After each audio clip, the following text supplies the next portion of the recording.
Let's get to Well, you guys. well, John, one last thing before you get on to us. I just want to say that what you Okay, so going to get specific today and not be jumping all around like I've allowed so much because we got to get stuff accomplished. So, Yes. So what are we talking about Lonnie today? knows. Lonnie knows. Okay, so what is it? Yep. Lonnie knows I want to read a letter to him that I wrote Okay. while he was away for that few days. All right. And to start off first, I want to share a dream that I had last night, actually. We had a little boy, Lonnie, if you can believe that. Of course, it was yours and I. You guys go ahead. I'm leaving the session now. Okay, so you've had a boy. He was about 6 years old, and he had taken a sword from a table and was swinging it around, and it almost hit me. And I grabbed it between my hands, and he was pulling and twisting and playing with it and like completely disobeying me, sternly trying to tell him, please let go of it gently before you hurt me or you hurt yourself. And you were sitting at this table to the right a little bit, and you yelled this booming, booming voice, give it to her right now. And he did. And then I turned around and looked at you and super sweetly said, thank you very much for doing that, but I don't need your help. And you totally like scoffed at me and were like so upset and just like looked at me in total disbelief and got up and walked away. And then I immediately in my dream felt this like regret and remorse. And I woke up and I laid in our bed and I was laying there wishing that I could tell you that actually your reaction in this situation was totally appropriate. It was just my discomfort of hearing your yell that rattled in my brain and made me feel like I needed to defend myself against like this loud sound, that rattled my senses. So I was having a reaction to your action. And while I wasn't rude, I also knew that split second wasn't appreciative of what you just did for me. I clearly did need your help. Our child or I could have been severely injured, and he clearly wasn't taking me seriously. So I think it was almost like God's way of letting me know that there are times that I need to recognize quick and sometimes disturbing action is necessary. And that if you and I both can have the discernment over when those times are appropriate, then maybe we could get somewhere in this issue that we have at hand about like when you're too much and when I'm not enough and all that kind of stuff. Does that make sense? Mm-hmm. So, sometimes explosive, urgent reactions are necessary. And even though they're rarely necessary, I need to understand that that doesn't mean they're not needed at all. And it doesn't mean that just because they are needed sometimes that we should ever use them when we're frustrated or fed up either. Those aren't the appropriate times either. Right? I feel like that really makes sense and just really opened my eyes to looking at that without so much confusion, and just kind of clears up for me where that line should be. Okay. So that was my dream. And before I get into my letter, I just want to tell you that I love you so much. And I really want to be your soft place to land, as well as you be able to be mine. I know because of what's happened between us in the past, you feel like my instinct is just argue and dispute you, and you're expecting it. So sometimes when you're reactive to when you feel I've done that, or I'm about to do it without always considering reading between the lines for a deeper context, we can get into it when maybe we wouldn't have even had to. And that is a part of something that I have to deal with because of my actions in the past have made you reactive to me in a negative manner. And I recognize that. So I'm hoping that as we learn to grow together, that we can be willing to show each other grace. And if we can't, how can we ever expect to flourish and be successful and get through these things without grace? Because I know that grace is a point of contention between me and you right now. That you don't you feel like you have given and are giving as much grace as you possibly can. And that is kind of honestly scary for me, because that doesn't really leave a hole. It kind of is like that handcuff comment that you made earlier. You know, if you feel like you can't give any more than you're already giving, I'm not sure what that looks like for us, you know? So with that in mind, I'm going to go ahead and read my letter, unless you want to talk about any of that first. I heard everything you said. I want to start off with saying that I love you very much, and I want to stay married to you, and I want to get better and grow together. And with that said, the notion of handcuffs versus giving grace, I just want to say that, it's always possible to give more grace. Sometimes you feel like if you give more grace at the times that the person in your life is asking for it, they're only asking for it. The feeling is that a lot of times you're asking for it when I've gotten to that point where I don't know what else to do. It's not during the times that I have allowed things to go, let it slide, give compassion, understand, and so on and so forth. And then an action that has already happened many times it keeps happening. Then at that point, when a person has gotten to the breaking point of their patience, and then they do react, that's when grace is important to you. And that's when you want me to understand even further, and thus ignoring what I'm saying or where I'm at right now or what I'm trying to get conveyed and to solve our issues. Now it becomes grace is the most important thing, or me showing more love and more understanding and more passion is what you want, and I think for me, many times it's been a hard thing, or I've come out the mouth and said something prematurely or gotten upset because I'm like, now the grace is important. What about the grace that was given? And now we are in a situation where yet again, same thing has happened. And, I'm forced to understand each person's reasoning or their excuses for what's happening yet again, and be forced to understand that, once or twice recently, something was done differently, you know, um, that's just been the hard part for me. And I want to give grace and I want to give understanding all along, but it is a two-way street. Is all I'm trying to say. Yeah, I'm gonna jump in really quick here. I wanna read a verse for both of you. Okay. This is for both of you, okay? It's not saying, Lonnie, you gotta keep giving it, do what Jamie says, or it's for both of you equally, okay? And Jamie, are you in a position to get a Bible? Yes, I am. Go ahead. Okay, it's Lamentations, chapter 3, 22 through 23, and I want you both to let this sink in as we continue forward, okay? Okay. Okay. Because of the Lord's great broke love, up. we are You not broke up. consumed. Start, Jamie, never start fail. over. Jamie, start over. You kind of broke up. I don't know if it's my internet, but I lost It you broke there. up for me too. Okay, so we lost you Okay. there, Jamie. Try that again. Okay. Can you hear me better now? Yes. Yes. Okay. Because of the Lord's great love, we are not consumed, for his compassions never fail. They are new every morning. Great is your faithfulness. Okay, and that word compassions also can be viewed as mercy.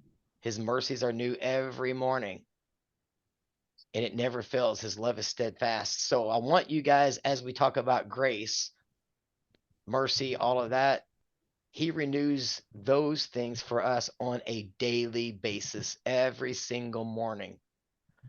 And that's something that is hard for us as humans to apply to be Christ-like or God-like. Bible says in Ephesians 5:1 to be imitators of God. Imitate him. And if he is extending mercy and grace, which is something we don't deserve every morning, that should be our goal, is to learn how to do that. So I agree with Lonnie. It's got to be a two-way street, and I understand what he's saying. Don't just say I should give grace at this point, but I'm pretty sure Jamie would say she's also extended grace when Lonnie messed up. So in that context, none of us have it all together. None of us are perfect. That's where the grace comes in. Right? That's Right. why And we I, get grace and mercy, because we just don't have it all together. So I just right. wanted And to I, encourage you all with that. thank you. I appreciate that. And I feel like I really get it that Lonnie is big on people taking accountability for themselves, and Absolutely. giving too much grace almost feels like you're just letting them off the Enabling. hook. You're enabling them and you're letting them off the hook. Exactly. But I would say to that we have to remember also that giving grace and leaving the revenge to God is what we are biblically demanded to do. Mhm. So we have to remember that we plant the seed, we water it, and then we let God make it grow. We can't force the things. We have to just have faith that God is going to do the rest of the work. And Mhm. we can love each other the way that we are and encourage each other to keep on growing. In the meantime, we don't have to, just because we love each other, Lonnie, for the people that we are right now, doesn't mean that we are going to be doomed to be stuck with each other just the way we are right now either, because we're going to grow and learn Yeah, together. that's it. That's it. And I want to say this. I want you to get to what you want to talk about. Just because grace and mercy is extended, it doesn't mean you have to continue to put up with bad behavior. It just means I'm not giving you what you deserve because of your bad behavior. Now, use my situation with Tanya. 5 years of grace and mercy have been talked about behind my back, and financial stuff, all the stuff we've talked about. I still extended it because I wanted her to feel loved, but maybe she took it as, I can do what I want now. And that's not what grace is designed to do. So whatever one of you said that, I think Jamie said that Lonnie feels like, I don't know how you said it, but I used the word enabling. Grace and Right. mercy is Exactly. not to enable somebody. It is to forgive, Exactly. Yeah. understand you're not perfect, but then the person who is being shown grace and mercy has to fix whatever it is they're receiving that grace and mercy And for. and you just used the word that I have said many times. What Jamie you are describing as far as the revenge part and being upset and doing this and doing that, that is something that is the grace that you give to people, that it is not your responsibility to fix. It is not your responsibility to deal with stuff in the long run, despite that person not wanting to change themselves. So people outside of our home that we live in, that's supposed to be in order and have harmony, those are the people that you just leave it to God and just say, well, you know what? I've told this person, I've forgiven them several times. I've let it go and let it go. Hey, now it's God, I'm leaving it to you because I can't handle it any longer. That's basically walking away from the situation.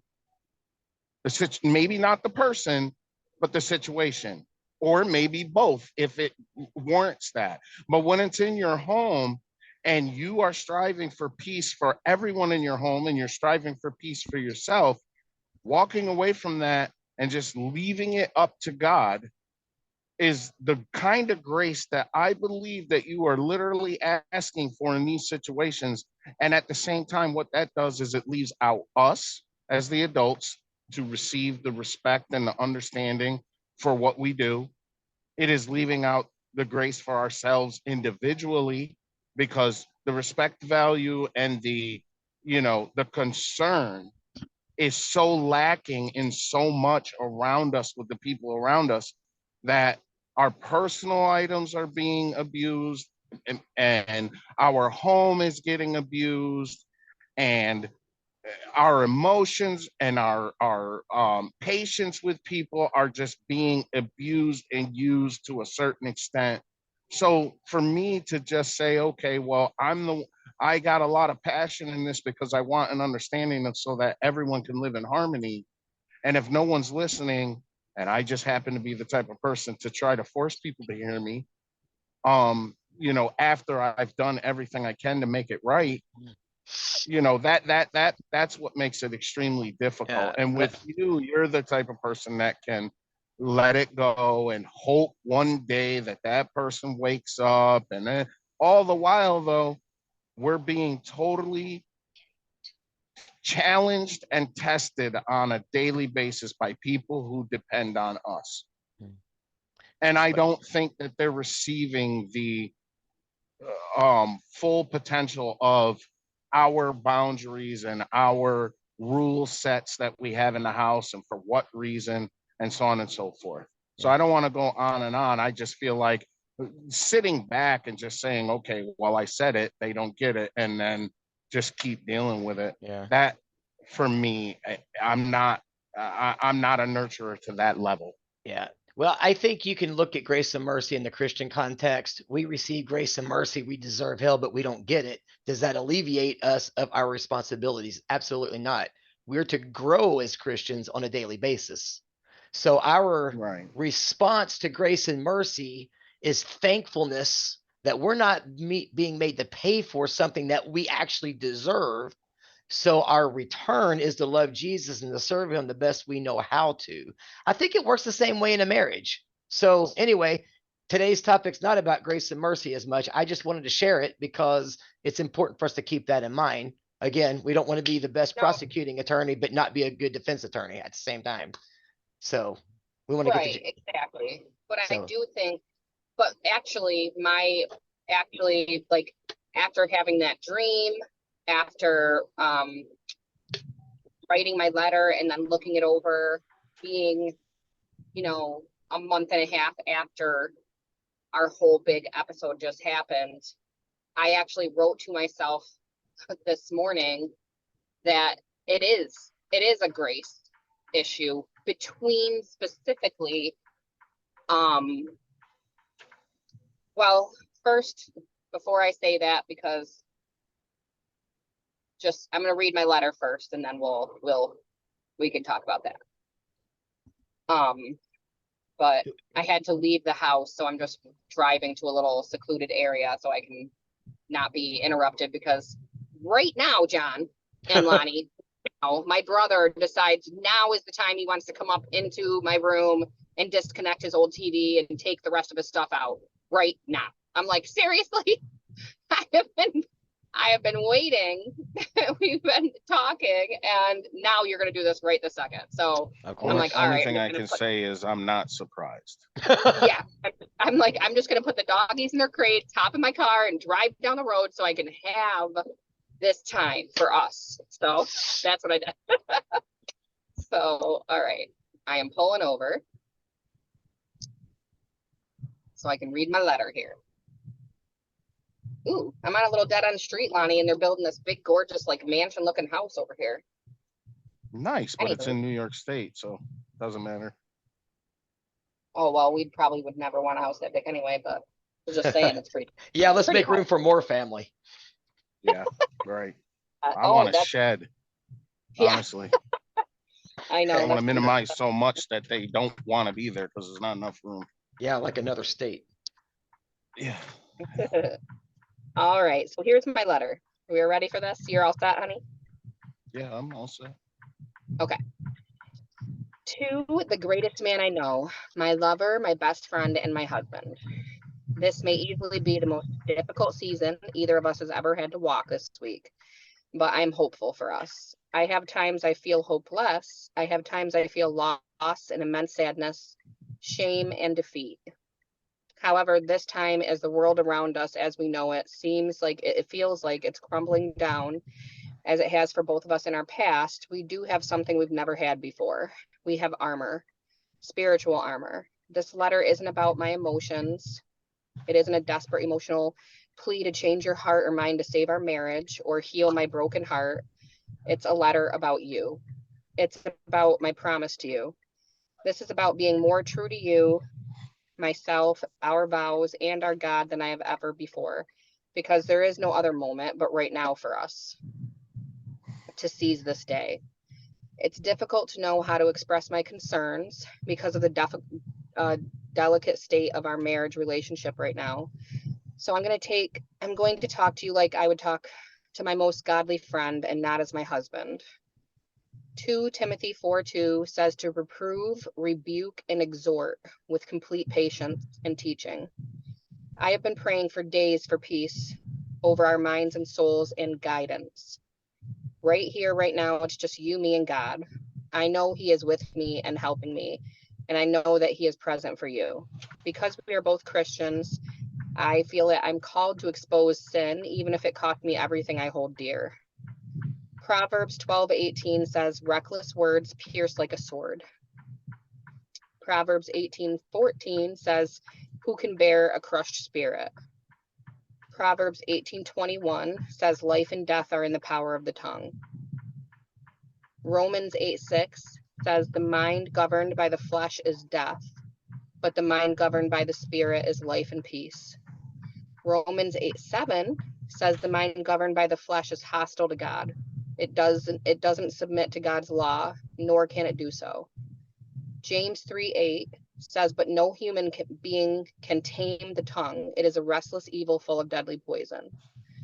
James 3:6 says, the tongue is also fire, a world of evil among the parts of the body. It corrupts the whole body. It corrupts and then sets the whole course of one's life on fire. Lonnie, I'm not here to school you or try to fix anything or control your thoughts in any way. It's only for me to expose these things to you because I think it truly is so important. And because through all of this that has just recently happened with us, you bring me hope. My faith in you and our God is so powerful that even through the abuse, the sin, the feeling of loss and abandonment of our covenant, you bring me hope. I've watched you through extreme darkness and stress, not give up, but persevere. You have sought help, you've prayed, you humbled yourself, you grew in so many ways throughout our time together. God gave me you and you me, and though we have fallen short, there is still hope. Again, though I would love for our marriage to be eternal, we know that God tells us marriage between man and wife is only for our time here on earth. So in this short, bittersweet life we've been given, our marriage to each other is but a stepping stone to our eternal home. So that is why I want to focus on the fact that this isn't just about saving our marriage. The purpose of my letter is for me to be the one that God has chosen for you to trust, to hear his message clearly, that you need to rid yourself of your lifelong suffering of anger, sadness, depression, alienation. I know you have shown our God you can be soft but firm, humble and kind, and you are the most incredible, generous, loving, sweet-natured soul when you feel safe. But you are a cornered wild animal when your pride is hurt, when you feel disrespected, when you feel wronged, the flesh takes over. But despite the mask of anger you wear, I see you clearly. I do not allow these sins and shortcomings to define you for me. So after exposing these things, what the next step is God expresses to us the urgent command for us to rebuke those sins. I am terrified saying these things to you, and in real life right now, I'm actually literally shaking. I don't want you to hate me. I love you so much that I need to accept that you may be so deeply offended by the things I'm saying that you might feel that you can't do this with me anymore. And that thought literally terrifies me.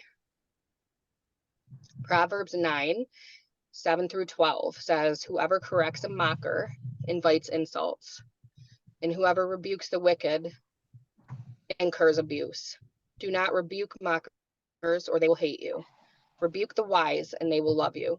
Instruct the wise and they will be wiser.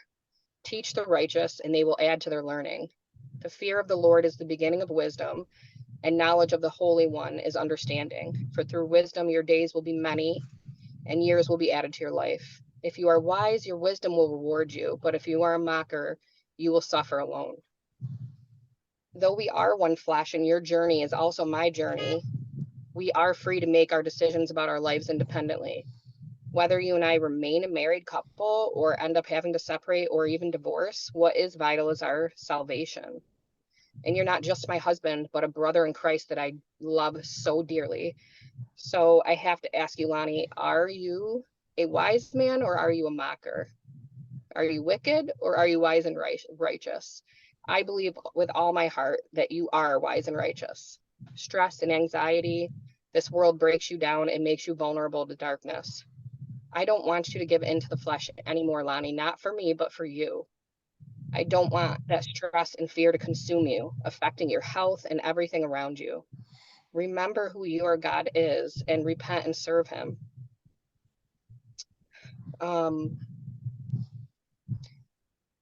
I didn't write down what the verse is, but the verse I had next was, do not be anxious about anything, but in every situation by prayer and petition with thanksgiving, present your request to God. And we've talked about this many times in our journey.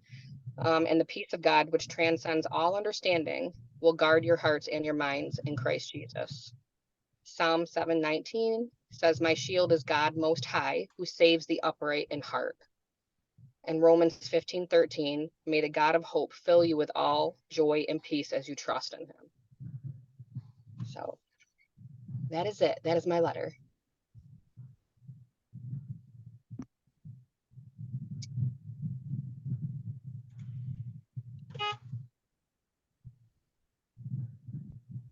Are you waiting for my response? I am. Well, I think it's a beautiful letter. I think that it's very nicely written. And I have always and still love you for your heart and, you know, how much you love me as well. So much so that you're willing to look at yourself a lot of times and admit your wrongs as well, you know, which is something that I've never had in my life, whether it be with my own parents or siblings or, you know, a lot of people in my life. You know that most people that I tend to have any type of relationship with as friends are people who are true to what they say and do not, you know, do things towards me that is unjust or something that I don't deserve to be treated like. You know, my only two good friends in life, they treat me really well.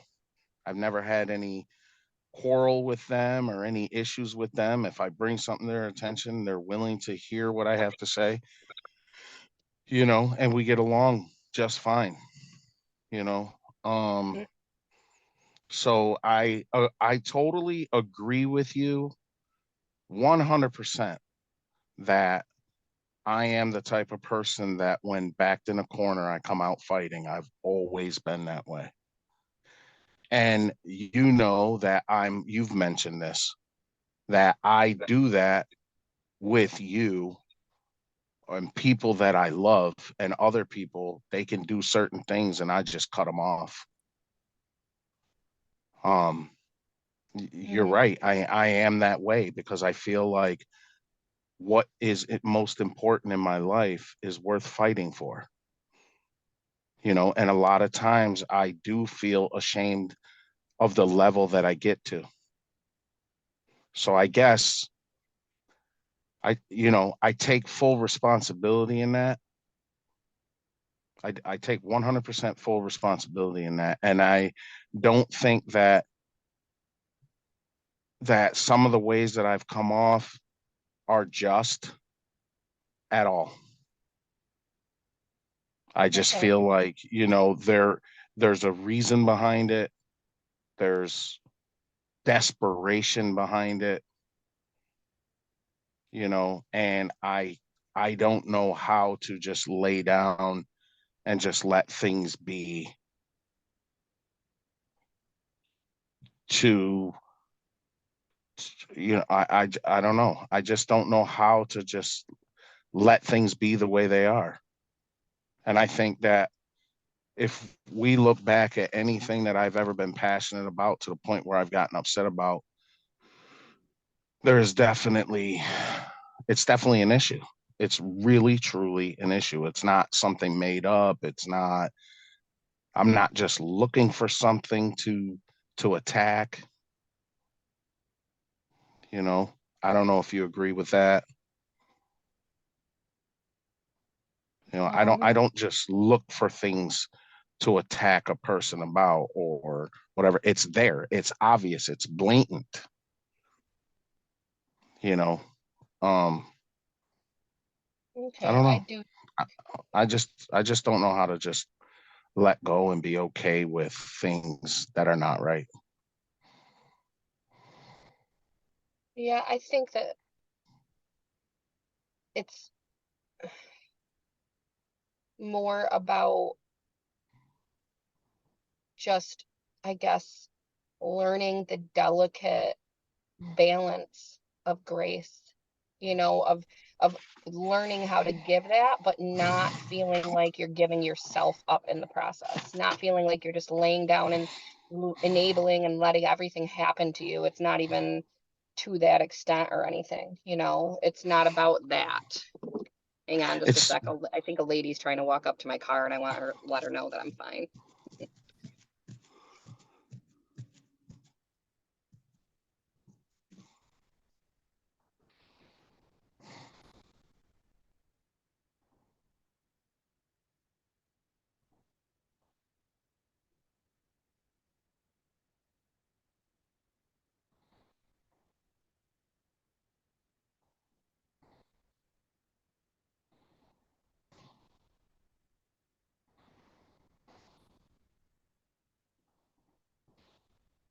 Okay, just a lady looking for her lost doggy.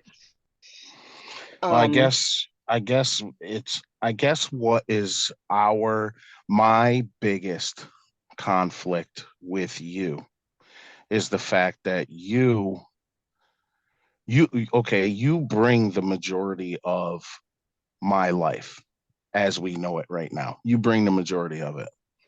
You and your family and where we live, what house we live in, who lives with us, all of those things come from you.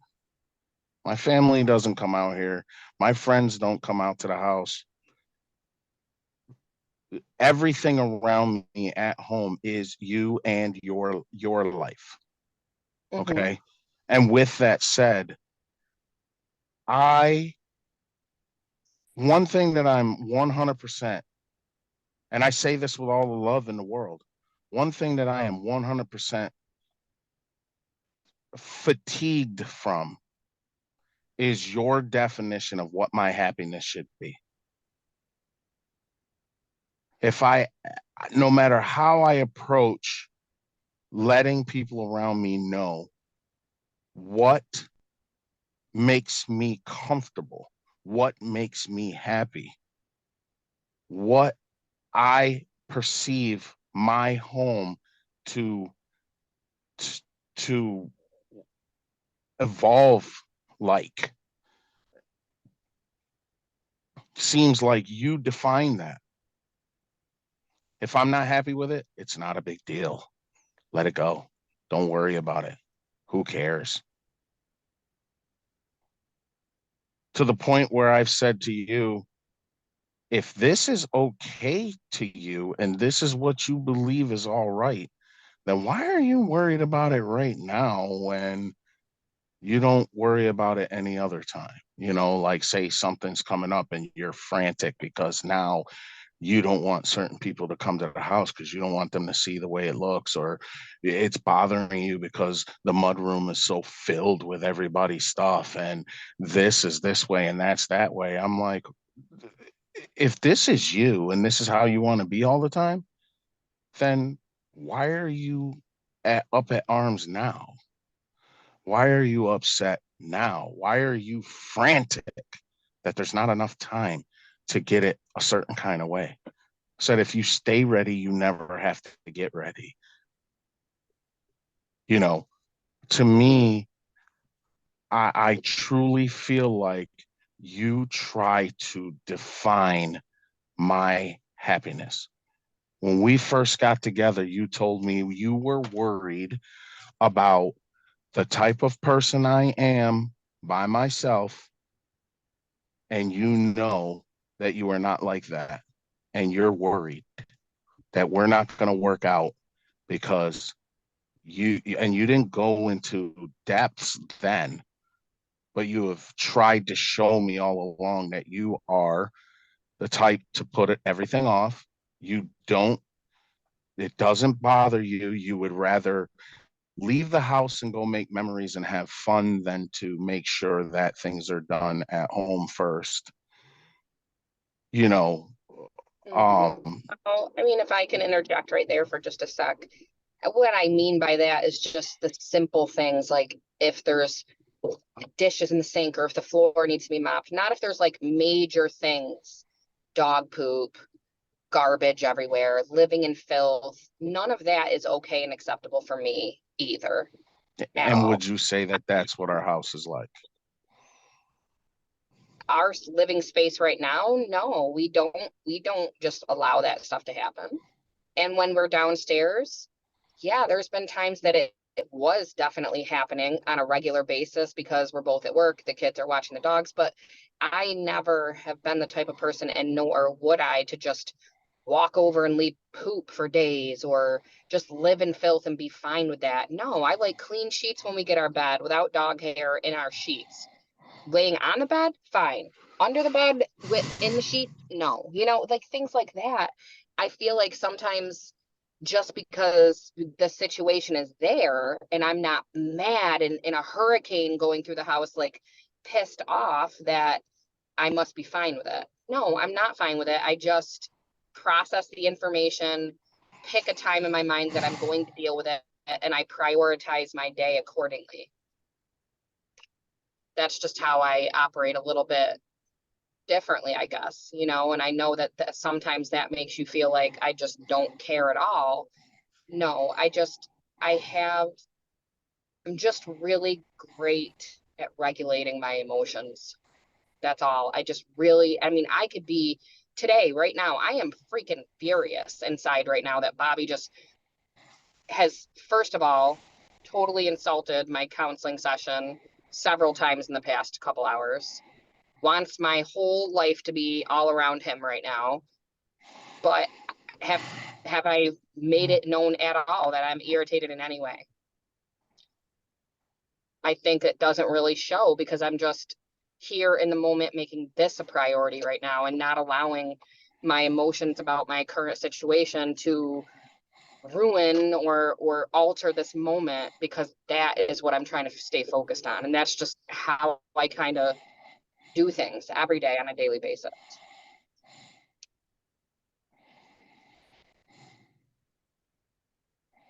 John, are you there? I am right here. I'm just Okay. letting you guys chat.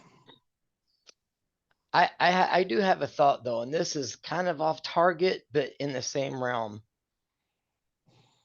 What would your and this would be a monster, major, massive step. I get it. But what would your life look like together if you two, Hayden and Tristan, moved an hour away, hour and a half away to another state, and got your lives laser focused on your marriage and raising these two boys? Because to me, it seems like they're always around and always involved. And you see how that's worked out for me. And when Lonnie, and I'm going to say, when Lonnie said that the home is all Jamie, I felt that because that's my life, or was my life. And I never really thought about it like that until he said that. And Jamie, I know it's your family, so you always obviously have a lot of love for them and you want to visit and all that kind of thing. I understand that too. What are your thoughts, Jamie, on that? Oh my goodness. I have so many thoughts on that. First of all, we have almost moved out of state last year, just the four of us. And then Lonnie decided that it wasn't the right time, which it wasn't. He was right. Okay. And so we stopped that. So it's not that that hasn't been on our mind. Mhm. I definitely feel that, uh, you know, it's a hard situation with Lonnie and my life being all about him, because when we first started dating, he loved that about me. He loved that I had this family that I was close to, because it wasn't something that was the case for him. Right? He really was not a part of his sister's life at that time, didn't have a good relationship with his dad at that time, did not have a good relationship with his mom at that time. Mhm. So he really was like, I am so happy that you're so close to your family. And I told him from the beginning, like, my family is very dependent on me too much. And I'm trying to pull away from that a little bit. And I have continually pulled away from that and taken some great steps and strides in doing that. And I feel like it's a lot. It looks much different than it did 10 years ago, right, Lon? Yes, but from your shoes, because I'm receiving their negative feedback from you doing so Yeah, at it's every still, level from every member of your family. It's me. That is the it is Yeah. problem. so, yeah, that is so sad. And I have corrected all of my family in saying, you guys, this is not Lonnie's doing. It's actually me changing and growing after I divorced my ex-husband, me making my own decisions about my life. It's not Lonnie's choice in our life. It's me making these decisions because I feel like it's what's best for me. And even right up until Lonnie said to you several times, I know how much it bothers him that my sister has said things like, well, you know, if your tyrannical husband Right. wasn't around, I would be living with you with my boyfriend and my life would be so much easier and Yeah. blah, blah, blah, blah. Well, that's not true. And she knows Mhm. that that is not the case. You know, Well, she knows that, but they don't want to accept that at all. yeah, You know, I it's said not that I'm sorry, Jamie. okay. I literally thought that was the end of your comment, and I was gonna jump in really quick That's because fine. now this is really weird because I was thrilled to death that Tanya was close with her family. The time that we dated, like once every 4 months, there was a big family get together at Tanya's place. I loved that. I thought that was awesome. All the kids, all the grandkids. And then 4 months later, there was another one. I was like, that is awesome. I had no idea it was every weekend. I had no idea it was multiple times a week. And next thing I know, this close family is way too close. And we are looking at a real life example of how family interference can destroy a marriage Mhm. without boundaries. And I am sitting here thinking about what he said because I feel the pain. I also know the passion of the wife who wanted to be close to her family, but there has to be some type of separation. So this marriage, which is the most important thing right now, can grow healthy and purposeful to lead Hayden and Tristan into the ways that they need to be led. And instead, we have all of these distractions that's preventing you guys from being as close as you need to be, preventing you from raising Hayden and Tristan like they need to be raised, unified together. And you got all of these distractions that is taking your all's marriage and tossing it around in a dryer like a dryer sheet. That's why I was sitting there saying, I know it's a big ask, it's a big thought, it's a scary move, but have you thought about escaping Oh and yeah. And you know what, moving? John? Honestly, it's really not a scary thought for either of us. We both are in before we even started counseling, we knew we want to move out of state. We want to move out of state, not an hour away, not an hour Good. and a half away. And I my would brother suggest feels that. the same way. Bobby is the But same some of way. that's dictated and been dictated by what Tristan wants, what Hayden wants, Yeah. and I understand their happiness about moving from one school to the next, starting over. If anybody understands that more than anyone, it would be me, who has attended 20 different, 30 different schools. And I'm Wow. not talking colleges, I'm talking about schools, Mm-hmm. elementary. I have been to more schools than any person you will ever meet. I have lived in more states than any person you know. I have had more God-given mothers around this world because my mother wasn't one. Yeah. Okay. Yeah. I have been all over the place, shipped back and forth between this foster home, this school, this state, the military, back here again, fed up, left here, gone somewhere else, failed, come back and tried to build. And each and every time I've built over and over and over again from a child. I get it. Yeah. Well, But I when think, go things ahead. are so difficult in your family structure and you are now married, first of all, our income and where we get it from and what our big view picture is of happiness and peace should be more important than what an 8, 9, 10, 11-year-old kid says they want and what they don't want. They don't even know what they want. Tristan doesn't know whether he wants to go to school or be homeschooled. Tristan doesn't know whether he wants to work for his dad and say the hell with education or if he actually wants an education. Tristan doesn't know what he wants. Tristan bounces back and forth between what is more comfortable for him at the moment. Hayden clings to whenever, whatever he has going on, he is the limelight in that atmosphere.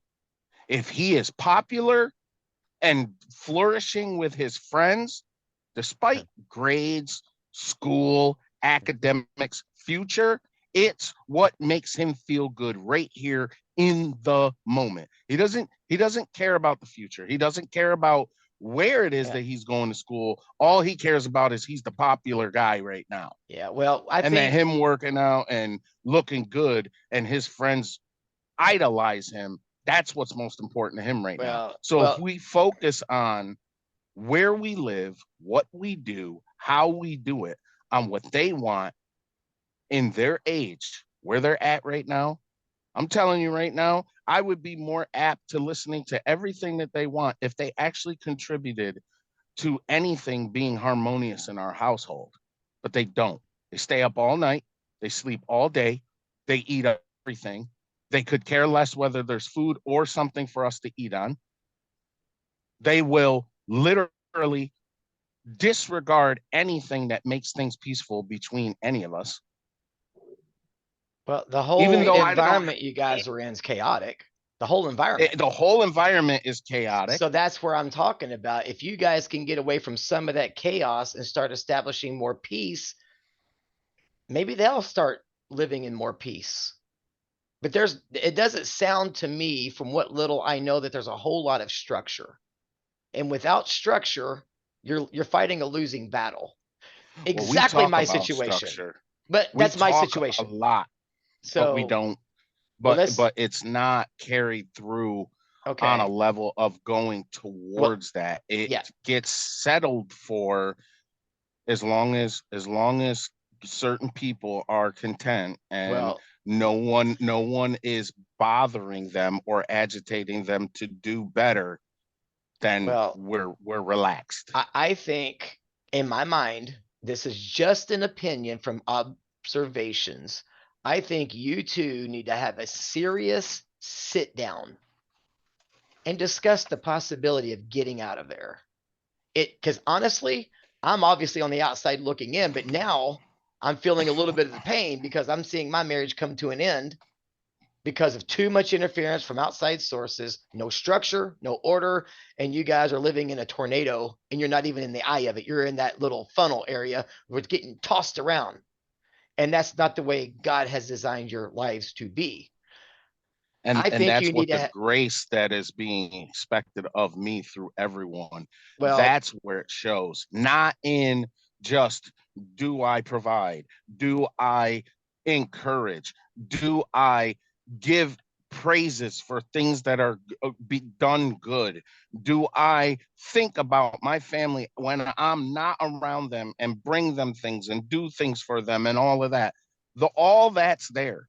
The one grace that they want, everyone, including my wife, is to not say anything when they're not doing the things that should be done. Not Yeah, just for me, for that, themselves. well, that's something When to, that's something to work on. That's something we can work on. I'm wanting you guys to get settled somewhere, whether it's in your home now or moving away an hour or moving to another state. Because here's what I actually see at this moment. You guys are going to be working with me for the next 5 years if you stay there. And I'm not trying to convince you to move by any stretch. You guys have to do what's best for you and your family. But the interference thing with, I mean, Jamie just literally said she's been insulted multiple times in the last 2 hours because she's trying to do something productive in your marriage. And she has to jump in a car, drive down the road, pull to the side just to read a letter. That is not acceptable. I'm sorry. Not acceptable. Jamie, would you agree? Of course. Okay, I want to make sure you are on my side on this because I wasn't coming at you that you've done anything Yeah. wrong. That's No, of course. That's why ridiculous. it is. That's why I said, I am very upset about that. It is totally ridiculous. Right. But the big 100%. picture is this. If when your question was, what does it look like if me, Jamie, Tristan, and Hayden got the Yes. heck out of Dodge Yes. and away from everyone? The problem with that, John, is, and I don't want to sound like a Debbie Downer or there is no hope for us, but the downer there is that me, I don't give grace. If it was just Jamie, myself, and Hayden, I would be continued to be told that I need to have grace. I'm confused. Because our two boys, Okay. well, I guess to put it short, that's not the biggest problem. It's a huge No. problem, but that's not the biggest problem, and it won't fix our issues. No, No. I get that, but it'll help isolate you guys from all of this outside interference, which complicates everything. You got that right. That would be what I would call in our marriage a stepping stone Okay. to start from ground zero without outside interference. But Mhm. now it takes the part of children who are now venturing on being grown on their own. A situation where now the friction between myself, Hayden, my wife, and Tristan, and it's growing in Tristan by the day. Jamie even said she could see that. I could see it. I could feel it. I understand it. It's now I am upstairs. They are downstairs, and nothing really I have to say. And I'm not even talking on telling them what to do or any of that. My sheer presence alone around my stepson now is like, wait a minute, what are you doing here? Yeah, see, I don't like that. I know what you're And doing. I knew that's what it was going to be. Yeah, I know what you guys are doing and why you're doing it. For me, and listen, I felt the pain of it, but sometimes you have to do what you have to do to keep the peace as much as possible. There's got to be some type of a resolution. There's got to be. But you guys, I want you guys to just, again, like Lonnie says, big picture. Hayden and Tristan aren't going to be there forever. You guys are lifelong partners. I hate that word. Lifelong teammates. Lifelong unity is what you're supposed to have. And you guys have got to protect that. They're going to be gone. When they're gone, we don't want you guys at each other's throats so bad because you've got constant distractions. I mean, literally, I want you guys to think about something. I've been working with you guys for almost a year now, and I cannot think of one single session out of the 30 we've done that Misty or Bobby or some outside source hasn't been involved in the discussion.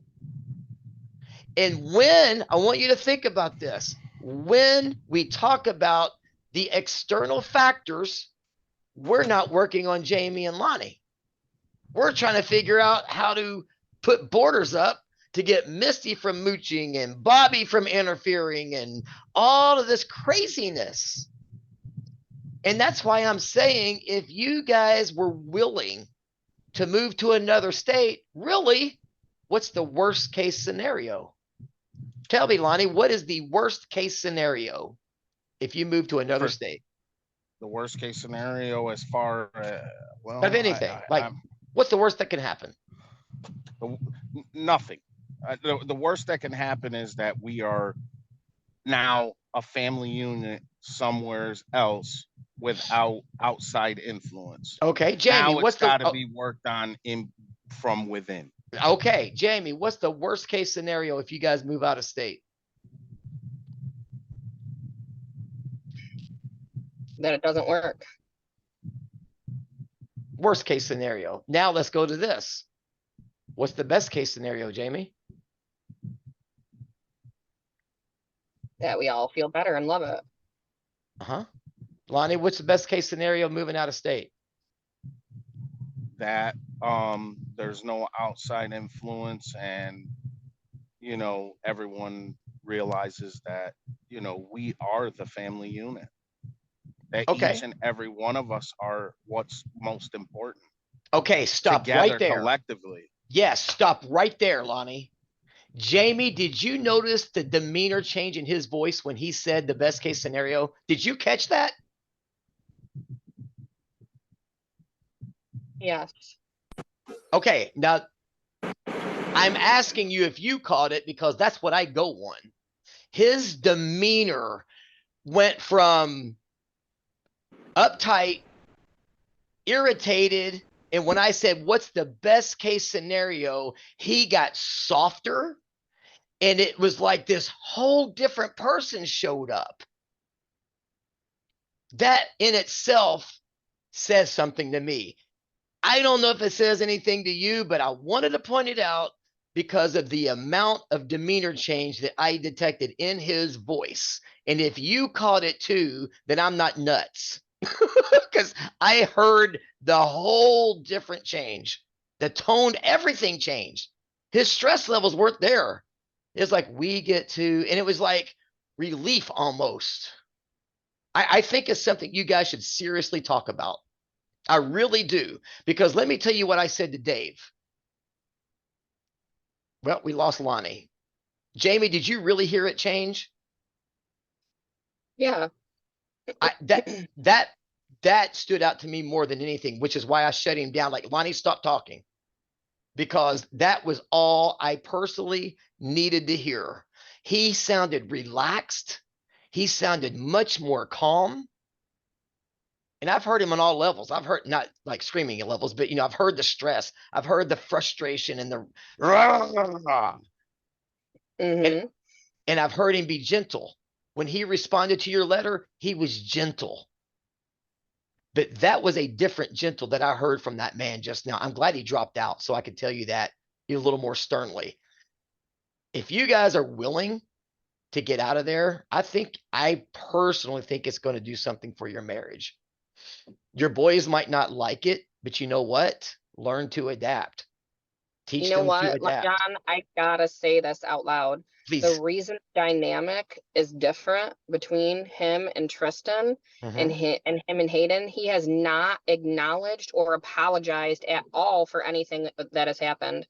And frankly, I don't know if I trust him to be in one house with just me and him and Hayden and Tristan. Okay. I really don't. I am relieved of all ends of it just being me parenting the boys. He does not handle the stress of parenting appropriately. Got I it. am telling you that with all of my heart and soul, and that is what the majority of my letter was about him handling stress appropriately and handling conflict appropriately and handling things like the 3 days I described to you this week appropriately. Right. He Right. doesn't. He's Okay. too angry, John. He's mad and he's gets mean and he is confrontational and negative every single day, John. My I- 15-year-old, who is one of the most cool as a cucumber kid Yeah. that Yeah. you will ever meet in your life, literally told me, Mom, I love Lonnie. I respect him so much, but I can't remember one day in 10 years that you guys have been together where Lonnie wasn't mad about something. Yeah. Well, I don't want to live like that every day. I do you don't, John. think that maybe the pressure of not just trying to basically run a household as well as all of the other outside interferences might be adding up to where his anger is coming from? Genuine question. I could almost Maybe, ask it. maybe I'm not. Go ahead and I'll ask say, it whatever other way you're yeah. thinking. So if you were in another state with him, with the external pressures that you're feeling with the Bobby thing and I guess your mom has said some things and the Misty thing, that's going to be minimized greatly. And that's obvious a stressful thing for him, and it's frustrating to him because you hear him say it, it's all my fault. Everything's my fault. Misty and Bobby and mother-in-law. What if that's removed? Would that, and these are genuine questions. I'm not asking you to direct an answer. These are open questions. Would you think he could calm down enough and that anger resides some because he's been removed out of these external stresses that he's been dealing with the external family? What does that look like to you? I don't, honestly, where my heart is with that is I would hope so. Anytime we can eliminate a stress, of course, that it gives us less likelihood to, blow up over those stresses. So I think it stands within reason to say, yeah, I hope it definitely would make a difference. Mhm. But I think we can't even begin to talk about us being a family unit again until he acknowledges out loud what happened. Do you know the only thing that he said to me about the entire thing, face to face, person to person, as husband and wife, the morning after he came home, he held my face outside before he went to work and he said, I'm sorry for what happened. And of course, I don't want a divorce. I don't want us not to be together.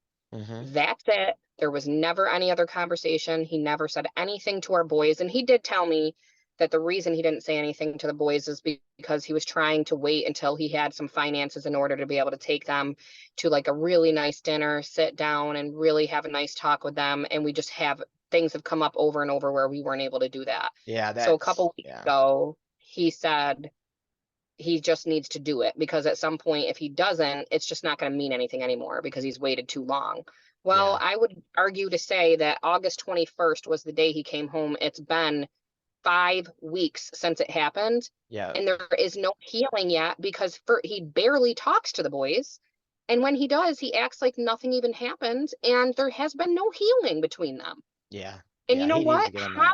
How can Tristan possibly feel the same about his stepdad when he knows that he put his hands on me, that he said that he was threatening to punch me, that he said he wanted a divorce, that he doesn't want to live in the same home with them anymore because he just can't handle the stress of being around his own kids that he agreed to raise. These are really big things. They're really big things. The boys have been helping us move everything upstairs into the apartment. And all Lonnie can do is complain about the way we're moving things. He doesn't like how jumbled up everything is. He doesn't like this. He doesn't like that. He's never seen anybody move like this ever in his entire life. And this whole talk about what Bobby does, Bobby agreed to go downstairs and live with our children to give me and Lonnie a chance to work at our marriage. Is my brother annoying? Yes, he is. I want to slap him today, of course, but he is very loved by my family and they are doing this. They are my brother pays $1,000 a month to live upstairs in that apartment. It's not like Lonnie always acts like we're taking care of everybody. Oh, we take care of Jamie's brother. No, Bobby pays his own bills. He pays $1,000 a month to live in that 2-bedroom apartment upstairs. He does what he needs to do. Is he late once in a while? Yeah, he is.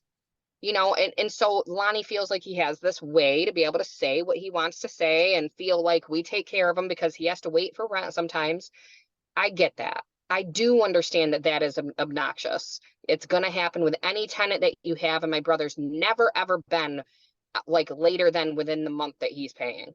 So Yeah. I feel like a little grace there would also be a good thing. Like, come Mhm. on, man. He's 26 years old. He's doing his thing. I don't pay his bills, John. The kid makes double the amount of money that I make. He's very independent. He just he just loves his sister, right? And wants to spend time with me and stuff. But Bobby likes his time to himself too. John, Yeah. I'm telling you, we don't have this like crazy thing where 5 days a week my 27-year-old brother is up my butt and we're constantly having to, no. Is my sister annoying or Bobby annoying that sometimes they call while Lonnie and I are driving around and stuff? Absolutely. But we do get a lot of time to ourselves and I insist on it. That It's must be really nice. not. Yeah. You know what I mean? It's really not like that family dynamic that is causing our problem. It is It's just an added it's stress. just an added stress. It's just an added, and it would be helpful, obviously. And honestly, I have wanted to move and have mentioned it. I pushed for it several times. One of our bigger issues, we had gotten Hayden and Misty. We sat them down and told them, this is what's going to happen. We're moving. Misty was so upset. I mean, when I tell you my sister was upset, livid, crying every day for a week, because the problem for her was that she was on probation and could not leave the state. And she just had started living with us maybe 6 months ago and really just started to get it into Hayden's life again and felt like we were making her have to either not be around her son or transfer her probation to another state, which may give her a significant amount of more time on her probation. So she was like, and we still, John, told her, we will help you in any way we can, but that's not our problem. Right. So it's not like we were like, you're right, we'll just stay here for you. No, we didn't. Hayden was very upset and said, I do not want to move. I like my school, blah, blah, blah. We sat down and told him, listen, bud, this is where we're looking to move. This is how different things would be. Look at the options that we have in these other places. We will be so much better off as a family. And finally, he was like, that sounds like a lot of fun. If you guys do move, I want to move with you. I do not want to stay here with my mom, which was never an option anyway. But, Right. Right. in his 9-year-old brain, like Lonnie was describing, it was something that he thought he could do. Now, Mhm. though, Hayden is 15. He's going to be 15 in October. And his mom has an apartment right near his school. It is completely feasible. He has his own bedroom there. That if Yeah. we move, Hayden doesn't want to go, he may very well decide, I want to stay here with my mom. The problem with that is Tristan and Lonnie and I all agree that living with my sister, where she's so flippant as a parent, and you already know my sister enough to know Yeah. that with Hayden's issues and my sister's issues, that's probably setting Hayden up for failure to just allow that. So there is that dynamic that he did say, if you guys move, I still would rather come with you, because Hayden recognizes that we do have the financial security, the Yeah. home, the things that he definitely has, even with Lonnie being the way he is with Hayden, he still would rather move with us, but not anymore. Not after what happened a month ago. Yeah. Now he does not want to live in the same home as Lonnie. And Yeah. when you yell in a kid's face and tell them, you're not welcome here anymore, pack your shit and go live with your mother, I don't care about you, and Yeah. then tell his friends that you hope he kills himself, you can't blame a kid for not getting over That's that in a right. month, especially when there's been no apology. Yeah. Well, he's back in the waiting room, but yeah, I do agree Good. with that. I do agree with that. Let me let him back in. So, Oh, go ahead. Say what you got to say, and I'll let him back in. no, I was just going to say good. I feel like he Oh, really needs to hear this stuff. okay.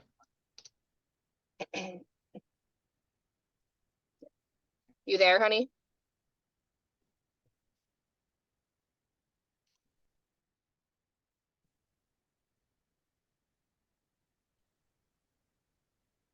You there, Lonnie? Yes, sir. All right. Hi, honey.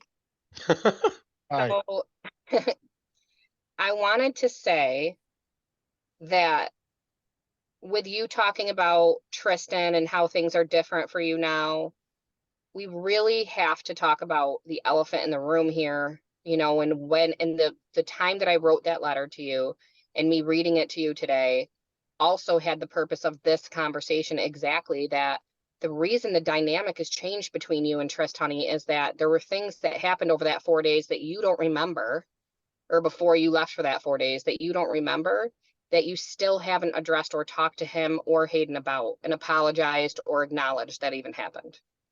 You guys are never going to heal, honey, when Hayden truly feels that you said you want him to kill himself, truly feels that you said, get out and pack your stuff and go live with your mother. I don't care about you and I don't ever want to see you again.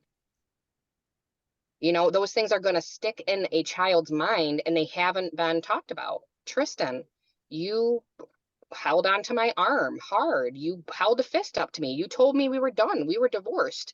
You didn't want to be with me anymore. He remembers that, honey, and it hasn't been talked about. And they felt just like I did for 4 days that we were getting a divorce. You were done with us as a family. Let me ask you a question. He remembers that he was there, or you told him? Or he When you heard your conversations with other people? when you told me that you wanted a divorce, I definitely was very open with the boys about what happened and why this is happening. Okay. I told them exactly what happened. And to me, it was the fact that it happened that way, that you held my arm, that you held your fist up to me, looked at me the way that you did and said, we are done. I believed you, honey. And Hayden believed everything that you said. And, you know, in this past month, I also feel like I gotta say out loud that the things, like, for example, the few things you got upset with me about this week, I am still hurting. I'm still healing. I know that you held my face the next day before you went to work and said, I'm sorry for the things that happened. Of course, I don't want a divorce. But you don't remember what happened like I do or like they do.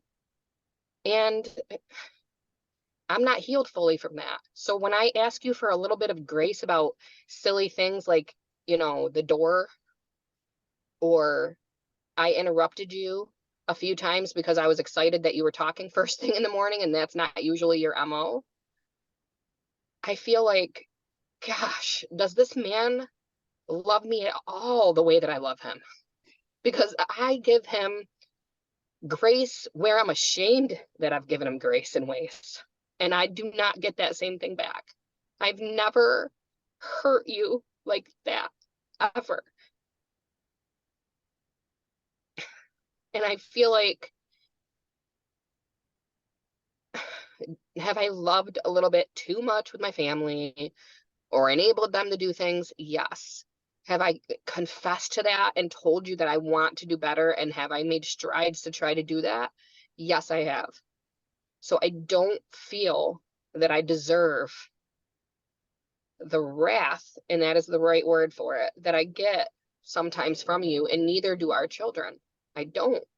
And that is why I said to you the other day, do you think that this is something you can work on? Because if you feel that you're completely justified, if you feel you're completely justified in the way that you get upset and hold on to that anger like you did this week a few times, Lonnie, that's not the way I want to be loved by a husband. And I'm so scared and sad to say that out loud because I don't want you to come back to me and say, well then, Jamie, this isn't going to work, because I should be able to be upset with you when I'm upset with you and tell you how I feel, like you said the other day.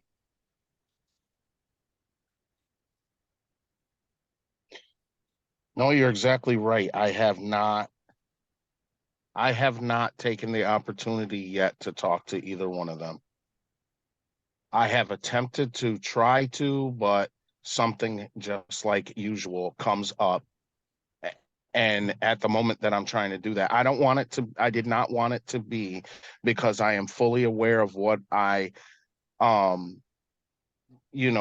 angry I got. And I can't remember some of the things that I said that everyone's saying that I said. I don't remember that at all. But what I do know is that I do get upset and I get angry. So therefore, an apology is due. But every time I've tried to and do things the way I wanted to, because I didn't want it to be something as simple as, hey, I'm sorry. Because I, for one, know that constantly when I hear, I'm sorry, I'm sorry, I'm sorry, I'm sorry, it doesn't mean a hill of beans Yeah. whenever they come to me and say, yeah, I'm sorry, my bad, yo. And that's exactly how it's said to me. So it doesn't feel true and fulfilled. And if exactly what everyone is saying that I said and did, a simple sorry to me, although it's better than nothing, isn't enough, and it's not as far as I wanted to go, but something keeps coming up, something, every chance, every opportunity that I want to take. So I'm just going to have to do it. I'm just going to have to apologize and tell them exactly, what they need to know is that they didn't deserve that. It was wrong of me, and so on. Okay. And that's what I'm going to do very soon. Maybe as soon as I get home, provided they're up and the opportunity is there. Okay. Um, and no, that's not how I want to love you. And that's not how I want to express my love to you. It's not at all. That's not how I want to be at all, to get to a point where I'm that upset. Okay. So I have two options here. I either realize that it was wrong and that there was no call to be upset, in which there's something wrong with me and I'm actually crazy and there's I don't have a point at all, because the points that I make and what I say are actually true. They're true. And I would have to ignore the fact that it has gone on as far as it has. There has been on your part, which, yes, you have apologized for it. Yes, you have done some things to make it different. But it still continues to go on till today. And you say there is no reason for me to have been upset with you recently. But there most certainly has. If I have said it's a high possibility that Hayden has taken something of mine that I am in search of, and your first response is, well, you're not going to go in there and look for it, are you? Oh, no, I'm not, because I'm banned from that area and I shouldn't be going down there and I shouldn't be looking for something that is mine. But one thing I can say is I guarantee you, unless I press the issue, you're not going to go and look and see. You're not going to go in. And if you would look and see, and I contacted him that very night and asked him about it. Did you tell me about that? Did you say, hey, I asked him and he doesn't have it? And if you didn't, 90% of the time, no, I had no idea that you talked to him about it. Number one. And number two, if you had, you would be afraid that I'm going to say, well, Hayden tells you anything. And you don't want to hear any of that. The bottom line is, I am now, whether it's wrong, which it is wrong, or right to be upset at all, I am 100% to the wrong in your eyes, 100%. Or you will agree that, yes, this was a situation or whatever in front of John or on our calls or whatever, but you will not make it a priority for you to set a precedence and a standard in our home. You will not. You have not, and you will not. You will come up with ways of your ways of what you feel like should be done, which does not fix the issue. It does not make them have respect for our belongings, our time, anything. You do not. And therefore, excuse me? A precedent for what? Set a precedent for what? I'm confused about. For respect for our belongings, our boundaries, our rules, our requests, responsibilities on their own. I mean, You you go ahead. feel, thank you. You feel that I don't do that at all because the results that you're looking for aren't always present. But I definitely, you could I call don't need our you to star. define, like I've told you before, I don't need you to define or reword what I'm saying to you. If you are confused about what I'm saying, you ask me and I will tell you. If not, don't. This is one of my biggest issues.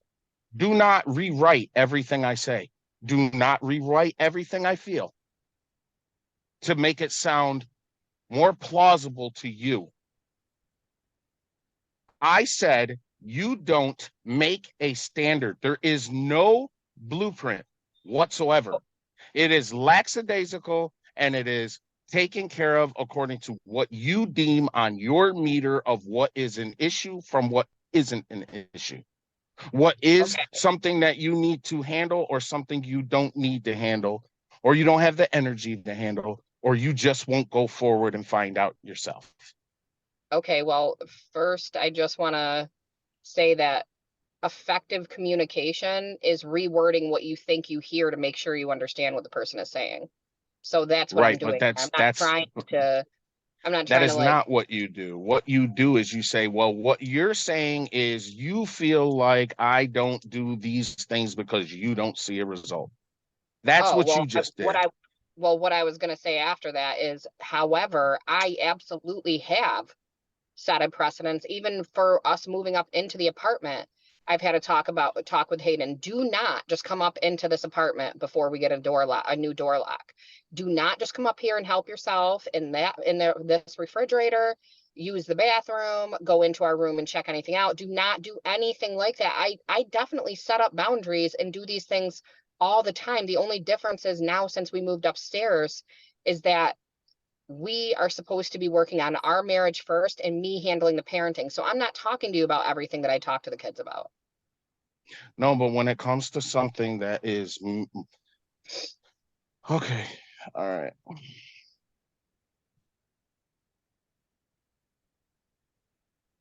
So tell us what I have had an issue with you this week and what I said to you, and tell me how I was not right in being that, feeling that way, or saying something to you, and how I went about it. The first day that you woke up upset with me, you were talkative, which I wasn't used to in the morning. I interrupted you 3 or 4 times, which I outwardly admit and apologized for in the time, and then did it again. Just excited in conversation, kind of like the way that anyone overtalks anybody else when they're just having a conversation between friends. That's what I did. And you proceeded to give me a 45-minute lecture about everything I've done wrong in the past 10 years, everything my brothers, everything that you've had to endure from all of us, and what that looks like for you, and how much you have had to sacrifice and deal with in that whole time frame because I And that interrupted you that few times. and that was the only dialogue, or did you have a whole lot of things to say? And I specifically told you that you constantly make amends or excuses for the things that you do, and there should be no reason for me to be irritated. My first initial action when you interrupted me several times, when I'm trying to answer a question of yours or tell you something, and you completely interrupt me and go on your own, was be quiet and not say anything else. And that was not good enough for you. You had to push and make me sit there and talk to you instead of being quiet and choosing not to say anything. I specifically said what I'm supposed to be working on is being quiet and listening to you and not arguing and not fighting. You don't allow that. You want to talk about it now. You want to solve it now. And at the same time, you do not want to take corrective criticism. You are literally that. Your responses are always, that's not true. No, what I actually was doing. No, what I meant to say, which is totally different than what you did say. And then when I tell you that, it's, well, you didn't let me finish. And then I'll say, well, I thought I was talking to begin with. How did I not let you finish? Our arguments, to me, end up being so childish because I feel like I'm talking to a person on a level that argues like a kid argues. They don't just sit there and listen, then respond, then listen, then respond, and come back with responses that are on the level of trying to solve something. No, all it is well, that's not true. And that's not what I meant. And this isn't that. And no, you're wrong. And I feel like I'm talking constantly. Every time we have a disagreement to a kid who just does not want to be looked at in the light of being wrong ever. So there is more dialogue in our conversations than what you let on in the aftermath. There is more to it than just you interrupted me and I went off. You had a whole lot to say yourself.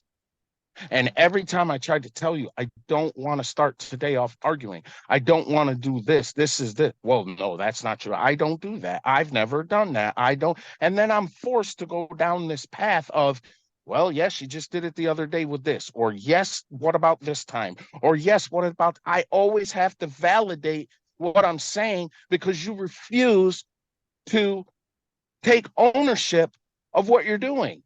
And if you do, it's only in the form of, well, I'm sorry, but blah, blah, blah, blah, blah, blah, blah, blah, blah, blah, blah.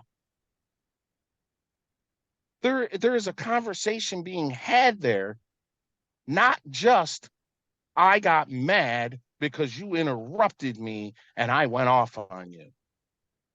Well, Those you are didn't go off. You kept your cool. It was just, the length and everything that you were saying, not that you got super angry. And I did say, when you said, what I was trying to do was say, continue what you were trying to tell me, honey. I'm sorry that I interrupted you again. And you said, no, I'm just going to get ready and go to work now.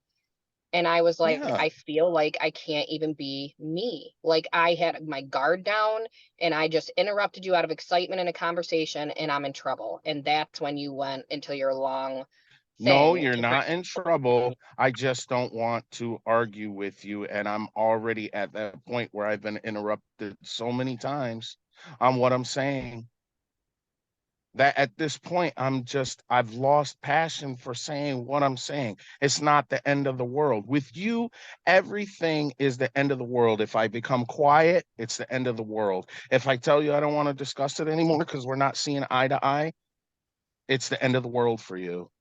And it all turns into your emotions. And now I'm forced to talk about it when at this moment, it is not the right time anymore. Because Yeah, anything I say at this point, and you're being sensitive, anything at this point is just either way for me, no matter how I open my mouth, no matter what I say, it's not going to go anywhere because it's already been pushed off the cliff. Literally pushed straight smooth off the cliff, verbally and emotionally. It's not the right time. And I can't seem to get you to understand that. You need things fixed for you right now. And the only thing that will fix it is that I totally understand how you feel right now and let go of what I was talking about. Let go of how I felt to begin with. And that's why I came to you to begin with, or that's why I said something to you to begin with. Let go of what I'm saying and what I'm expressing and hold you in the moment. Hold your hand, look at you in your eyes, and tell you how much I love you, despite the fact that you have yet again, repeatedly in the same moment, done the same thing to me that I said that you have been doing to me. And at that moment is when I need to show you in the only way that you will receive how much I love you. And to me, this is how I can show you I love you without getting upset, without getting mad, and just letting it go. And we could try again later. That doesn't work for you. You can't function. You can't sleep at night. You can't anything. And we have to beat it to death And meanwhile, the whole time it is getting lost because I'll tell you what I was saying and you'll go right back to, no, that's not true. This isn't true. That's not true. It's not worth it. To me, it's not worth it. Let it go. I'm way bigger than that. You're way bigger than that. We're way bigger than that. If that's true, then why do we allow ourselves to get in situations where you're so upset that you're mad for hours? And almost, I mean, we can say it is very true. 4 to 6 days a week, you are upset with me or upset about something. Why Well, does Jamie, it get, that would, why? in order for me to answer that question for you, it would have to take some admittance on your part. If I tell you why and you argue it, there's no point in me telling you why. If I'm under the understanding that you ask me a question as to why I'm upset with you, you have to accept what I'm saying. You don't have to totally agree with it if I'm straight up lying about it. But if I take the time to prove to you and go through it, that insults you because now I'm living in the past. Even if I'm talking about yesterday or the day before or a week ago or whatever, I'm dwelling on the past and you are trying to make a change. Well, if that was the case, then there would be no reason for me to be upset right now. And I'm just making it up. And the majority of the time, we can at least get to the point where out of anger, you will say, yes, that did happen, but there's no reason for you to be that upset because it's not a big deal. Well, it's not a big deal to you. And that's why I keep telling you, you define what I'm supposed to be happy about. You define what I should be angry about. You define how happy I should be if I'm to be happy about something. You Can you define that. understand? I hear you, but can you understand how if you put yourselves in my shoe, if you put yourself in my shoes as well, that literally things that I would not get upset with you for, you do to me. I am made to feel what you feel. When you are upset with me about something that I feel I would not get upset with you about, or you have a negative mindset, or you're upset about something 4 to 5, 6, 7 days a week, I am right there with you, living that with you. And all I want to do, that is why I literally a month ago or however long it was in the bathroom with you said, Lonnie, I need your permission to not have to be upset with you when you're upset. And what did I tell you? Because I I am remember that drowning. conversation. And I told you, stop with me or anybody in your life. Stop making yourself feel what they feel. If it is something that is true, I said, let's go by facts. Is this a fact? Is that a fact? If it is a fact and it isn't proper, change it. Don't keep living in it, but sitting there feeling my anger and being upset because you feel my anger. Or you're feeling you take too much on you and you turn it in a negative way.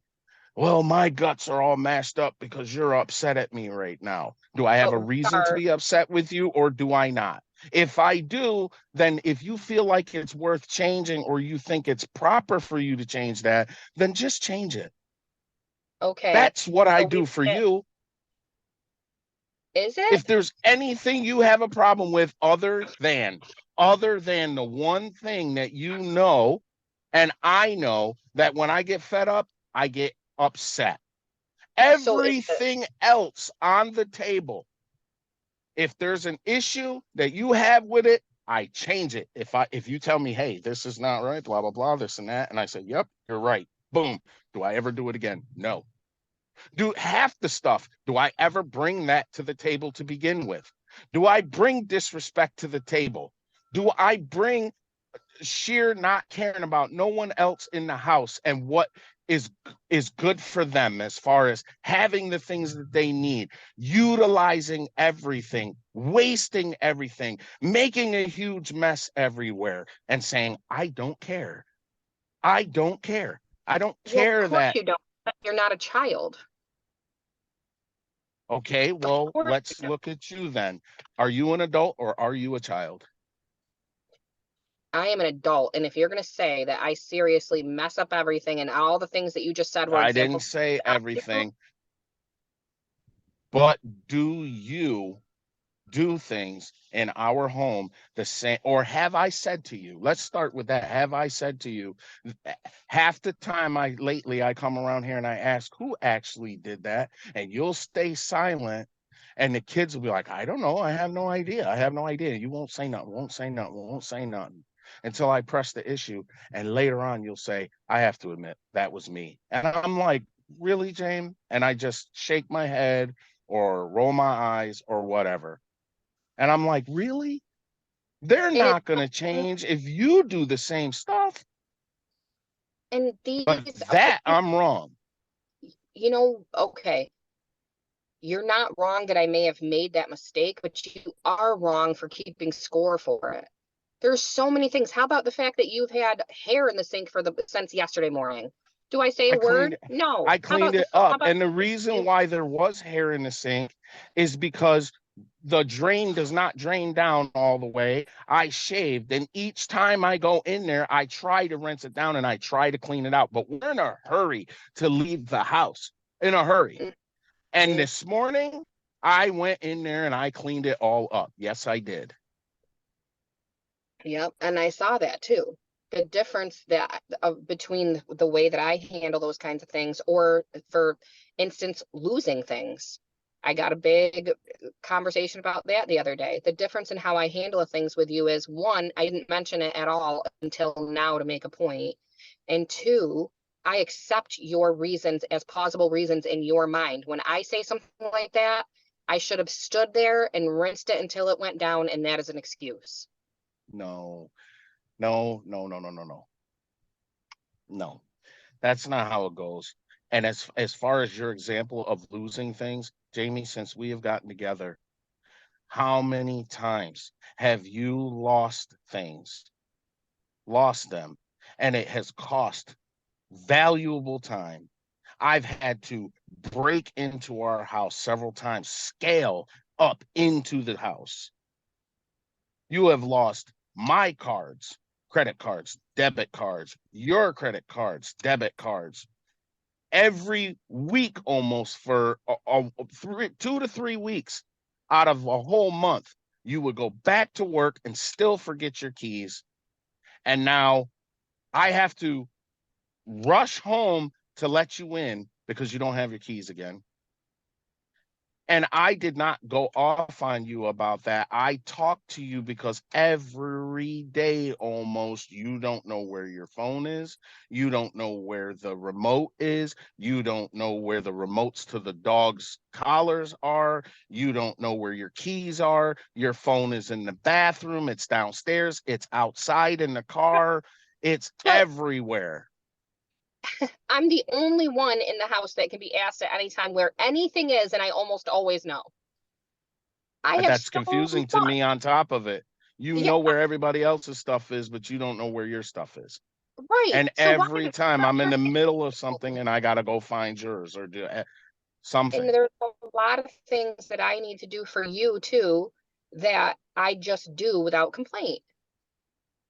And it would just be appreciated if that could be the same for me. I do not get the level of grace that I give you. I don't. You think that you just don't make messes around the house and you reasonably respect everyone's boundaries and all that kind of stuff. I just think So that, let you me are, ask you, do you think that I make messes around that house and leave things everywhere on the level of what everyone else does? on the level of Honestly, what everyone else does? Of course not. These are 20-year-olds and kids. Of course not. I think you and I are very close. Very close. If it was just you and me in the house by ourselves, let's just lay it out there. You haven't done any laundry or dishes since we moved up to the apartment. I have cleaned everything. The only time that you've contributed to our new place is the last 2 days, and you had a terrible negative attitude the entire time because of the way that people carried stuff up for you and the way that things were laid out. And it is a gigantic mess. And I completely understand that. But you also need to remember that this is something everyone is doing to make space and grace for you to feel comfortable. No, Everyone that's else where liked you're everything. wrong. They are not making room and space available to make me comfortable. They are putting, I am going upstairs because there is no order in our home. And it has gotten me so upset in 10 years, 10 years of everything being the same and making excuses for it is why I'm going up there to prevent me from being upset about it. You are defining it as and spinning it as it is for comfortability for me. In the long run, it becomes comfortability for me only if things go according to the way I would like it to be in this apartment. Only. And let's start from the beginning. No, it has not. Our stuff was taken up there and dumped up there on the floor on a dirty, pissed on, Yeah, crapped on rug already. Let's, I know. yup, there's I know one that. yup. That's, wait a minute. I You know that. But know wait, I hate. From the beginning, it has not started out to be comfortable for me. I walk in there and it stinks. There is right. feces and urine everywhere up there, buried into the rug. My stuff is laying on it. My allergies are through the roof from being up there. I said, I do not want this to be rushed and I don't want my stuff thrown in there. That's I know that, already honey. I been know. done. I Number one. totally Number understand that. Number two, there's no room up there for our stuff because your brother did not get his stuff out like he said he was going to, that it is all packed up. I have seen since we've been up there, you do nothing but make it easier on him by getting all his stuff ready and making our boys bring it downstairs. There's number 3 point of mine. Number 4 point is I can't find anything that I have because it looks like the downstairs threw up into the upstairs that was already threw up on. Okay, hold on so I don't forget my point here. I understand what you just said about me making it easier for my brother, but that's the way that right there is one of the main things I'm talking about. I am doing that for us to get his crap out of the way so we can put our stuff where we want it. I'm not doing it for Bobby. I am not doing it for Bobby. And I'm asking our boys who are totally capable to help me because Bobby either isn't there or is not going to come up and do it right away. And I don't want to have it interfere with me and you and our peaceful night having to argue with my brother. So I say to my children who are 14 and 15 and totally capable of helping, please come up here and get this stuff so it can be out of the apartment for me and you, not for Bobby. No, but your actions are doing it for him. And the longer he lives with us, it's going to stay that way. Just like the choice of me moving out. We can go on and on and on and on about the differences of what we think and what you think and what I think. I have definitely said I take responsibility for my anger. It should not be that way. But the only thing left for me is to go along with how you want it to be. There is no precedence that the boys should have respect and actually be respectful. This is the notion of how it's supposed to be, watch videos on it, so on and so forth, blah, blah, blah. But they do not display it and you don't enforce it. There is no level of boys. They are respectful to you right now. No, they're not. No, they're not. They are down there and I am up there. There is no exercise of it whatsoever. There is no exercise of it. They are 14 and 15 years old and they do not take the trash out without being reminded or you do it for them. They do not go out there and put it where it's supposed to be. They walk to that garage every time you tell them, hey, put this out in the garage. They stand in the doorway and throw it to the back of the garage. They do come and take. Hayden comes and takes my stuff. I never see it again. Your brother borrows it from me. I never see it again. When I ask where it is, nobody knows. When I ask you to go find out, you won't go find out, and you tell me I'm not gonna go find out. There is no exercise. Honey, I won't, and There, you can I won't. finish that point? There is no exercise of showing respect, understanding, mutual living in harmony amongst everyone. All there is this person goes to their corner of the house, that person goes to their corner of the house, this person goes to their corner of the house. You give grace and don't say anything to anybody, and I should follow suit with what you do. That's what happens. Okay, you know what? I appreciate that that is the way that you feel. I'm gonna say how I feel. I Okay. 100% do have expectations of our children. I do demand a level of respect from them. They do have rules that they follow from me. Absolutely From 100%. you, I do for you. demand Yes. right now, because we are in a separate situation and you're not disciplining and you're not, you know, doing that kind of stuff anymore. You're not parenting them directly. And you're saying that you're going to address the elephant in the room, like we said. So great, but we can't expect any growth to happen until that happens. So I feel Yeah, like, that's my, all right, it's always on me. Always on yeah, me to be the one to because fix the you're problem. right, Because because my you're anger a becomes family. the most important thing, not what got me there, not what got me upset Correct. When you to deliver the begin with. message the way that you do, the message doesn't matter anymore, honey. Well, the That's what message, happened. if I delivered it the right way, which I have several times, it doesn't make a bit of damn difference, because it's not going to stay that way. It is not going to be understood. It is not going to be enforced. You I have to will be time. I am 100% working on honest and tell that. you, I would never, ever get upset with anyone to the levels that I have if there wasn't a reason for me to be upset to begin with. My level of upsetness may be different from yours, but I wouldn't get to that level. There is a point to be made there, regardless if you think so or not. Regardless, every person in our household does not take responsibility for themselves or the things that they should to make it a comfortable home for people to live in. You may be comfortable with the way that they do things. You may be comfortable with the way that your brother is. You may be comfortable with the way that the dogs are taken care of. You may be comfortable with that, but I am not. And I will not allow you, to define what I should be happy with and settle for what you think is right and what is wrong. We can have differences, but when it comes down to the sheer basics of a family structure, respect for your parents, respect for your home, respect for the privacy of your parents, respect for their wishes of how things should be done in their home.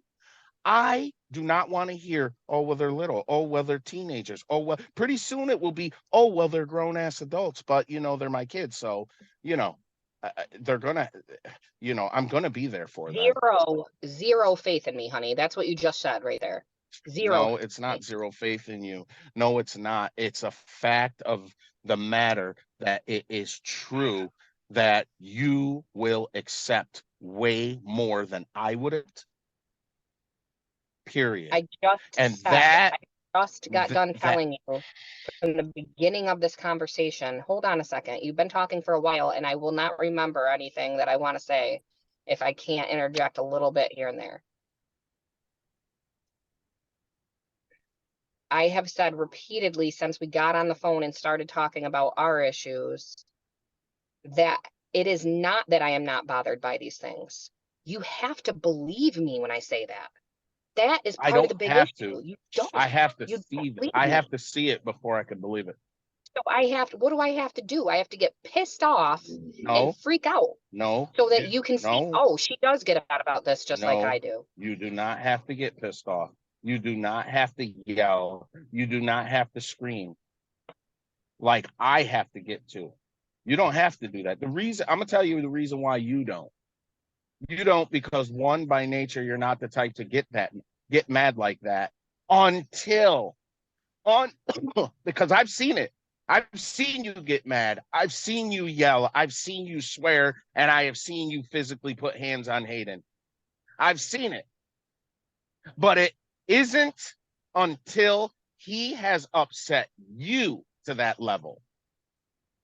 You don't feel like anybody else should ever get to that level. But it's okay for you when you've had enough. When you've had enough, when he has disrespected you and your money and your time and your love and everything till you've snapped, that's different because you're a mom and your voice doesn't get as loud and you aren't as physically capable of doing the things that a father could do when they're that upset. If you don't find something wrong with it, there's no point for you to get that upset. That's my point. I find a reason to say that the things that are done are not right and it doesn't show order and it doesn't show respect.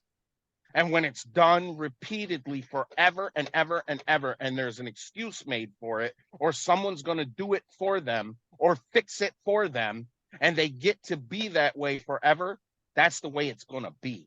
And if I have a problem with it, I voice it nicely, nothing changes. Nothing changes. And if you tell me it has changed, you walk in that door right now and you take a good 360-degree turn and look around and you tell me it's different. I haven't been down there for a few weeks. There's no way I could have added to any of it. There's no way I could have made it any worse. You show me where something's different just simply because I moved upstairs. You tell me where there's something different between me and you just because the kids aren't up there right now, but I'm talking to you specifically about things that I have an issue with. And you will make excuses for it. You will argue with me. You will cut me off and tell me that I shouldn't have a problem with it, even if my upsetness is just being quiet. And tell me that I don't have a reason to feel like you define what my happiness should be and you define how upset I should be about something or what should bother me from what doesn't, just simply because it doesn't bother you. Because I'm tired of being dictated by what you would do and what you wouldn't do. You are tired of being dictated. You are tired of being dictated. Yes. Oh my goodness. I can't. Or regulated. Let me use a different word. Regulated by what you feel is wrong and what you feel is right versus what I feel is wrong and what I feel is right. In the most loving way I possibly can. If you would regulate yourself better, then I would never feel like my regulation of you would have to come into play. And I feel like if I regulated myself the way that you regulate yourself, we would be in a situation where neither one of us give two shits about how it is in our household. If you really think I don't give two shits about what happens to our kids in our household, out of the household, I don't care if they're slobs, I don't care if they go to school, I don't care if they have structure, anything, what are we doing? What are we doing? That's my question. You don't know me at all. That's my question. That is literally my question. How did we get to where we are now? If I am the type of person to get upset about certain things and want change and ask for change and beg for change and yell for change, and it still hasn't happened, how could we do it your way and it would be different? Are you saying I'm the reason why they are the way that they are because I get upset about it? No, have I made them this way? No, what I'm saying is maybe if we stopped living in the flesh and allowing our differences to come between us and we actually lived a godly way, armored up the way we're supposed to, and went to the Bible for what we're supposed to do, and you led the family in a biblical way where I don't have to be scared, about your reactions or anything like that. And we can do it in a way where you're not discouraging the kids to the point of being depressed or us being depressed or yourself being depressed, honey. And I felt comfortable in that role where I could just be a submissive wife and a mom and do the things that I'm supposed to do, then we would really be getting somewhere. So you are saying that I am preventing you from being an effective parent role mother. No, no.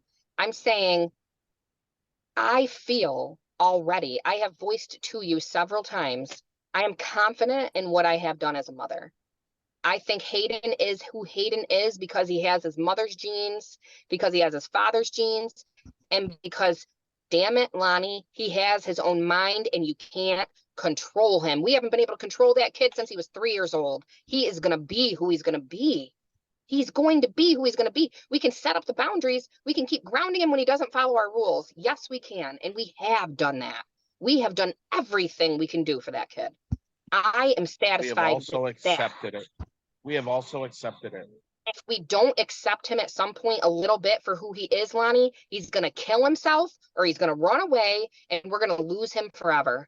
I am not And talking about you are scared. You are scared of him doing that. That's why you do not lay it down. You do not say this will not go on in our home because we I say both that to him all the don't time, want it honey. to. You have I say told it me all the several time. times I tell him. we cannot push it because you know what he'll do. We cannot tell him that it is literally not acceptable. We can only address it when he does it. I don't know what you're talking about right now. What I have said is we can't literally say to him, Hayden, if you do this, you don't live here anymore. Or Hayden, if you do this, I am not going to, example, you and Jason's conversation the other day, saying to your child, listen, if you don't do what I want you to do and you don't respect me, you get zero love from me. You get zero support from me. That's not being a parent. Teenagers are going to test us. They're going to push those boundaries and they have to know that we do still love them and are going to show them love regardless. And I didn't agree with him, and he did not say you don't get love from me. What he said was, I am not going to buy you the shoes that you want. I will buy you Walmart shoes that are more in my budget than the $100 and some odd I've been paying for to begin with. Yeah, He did not say you will not get love from me. Let's calm Come down. on, James. He Listen, didn't go to the point. Yes, he did, honey. He sure did. Now, I'm gonna say one thing, and I'm gonna tell you guys something else, and we're closing this out. All of this, how did we get on this rant? I just sat back and listened. How did we get here? I can tell you Please how we tell got us. here. What started it? We got here because it's a versus.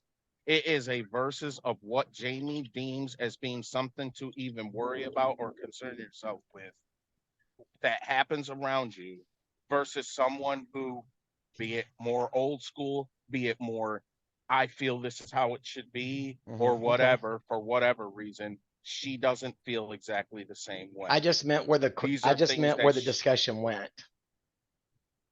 How did we get here onto Jason?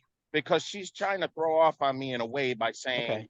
what Jason defined as how you treat your kids when they don't show you love and don't listen to what you say and do whatever they want to do. Mhm. Jason said, you think you've got it bad. We've given you everything that you more than what you need.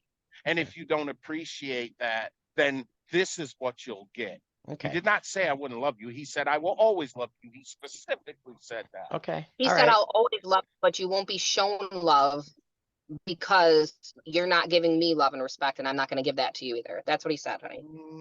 Okay, well, I don't agree with that, but I Oh. don't recall that at all as being what he said. I recall him saying, I will continue to do what I have to do for you, but I'm not going to go above and beyond. And I'm not going to buy you the Jordans that you want because you don't deserve them. I will buy you shoes to make sure you have shoes, but I'm not going way out of the way and just giving when you disrespect it and you do what you want to do. Okay, well, That's specifically what I recall him saying. here's what I'm going to do. I'm going to take this video and I'm going to splice it to where this all started. And I want you guys to sit down and watch it.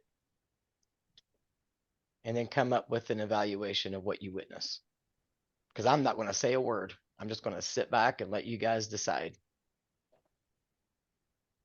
Okay. Okay. I don't want you to just like hang up like in a minute, John. Like I feel like we need a little bit of like something. She's not going to be able to live because we're not in agreement right now. And She's how not did going to that be able to help? function. How did that help, Lonnie? How did what help? How did that response help the situation? How did it help? It's Yeah. letting you know that I know my wife very well. And Okay, if we're not on 100% agreement and I admit to everything that she wants me to admit to and just give in, it's not going to end. It's going to keep going day after No. day after day until that well, happens. see, that's not the way I'm viewing it. I'm viewing it as somebody who doesn't want to end on this tense moment and wants some word of encouragement to kind of calm the things down. Is that accurate, Jamie? That's my perception. If not, tell me where I'm wrong. Yeah, it is, but I'm just worried that my husband doesn't think that's a sincere answer.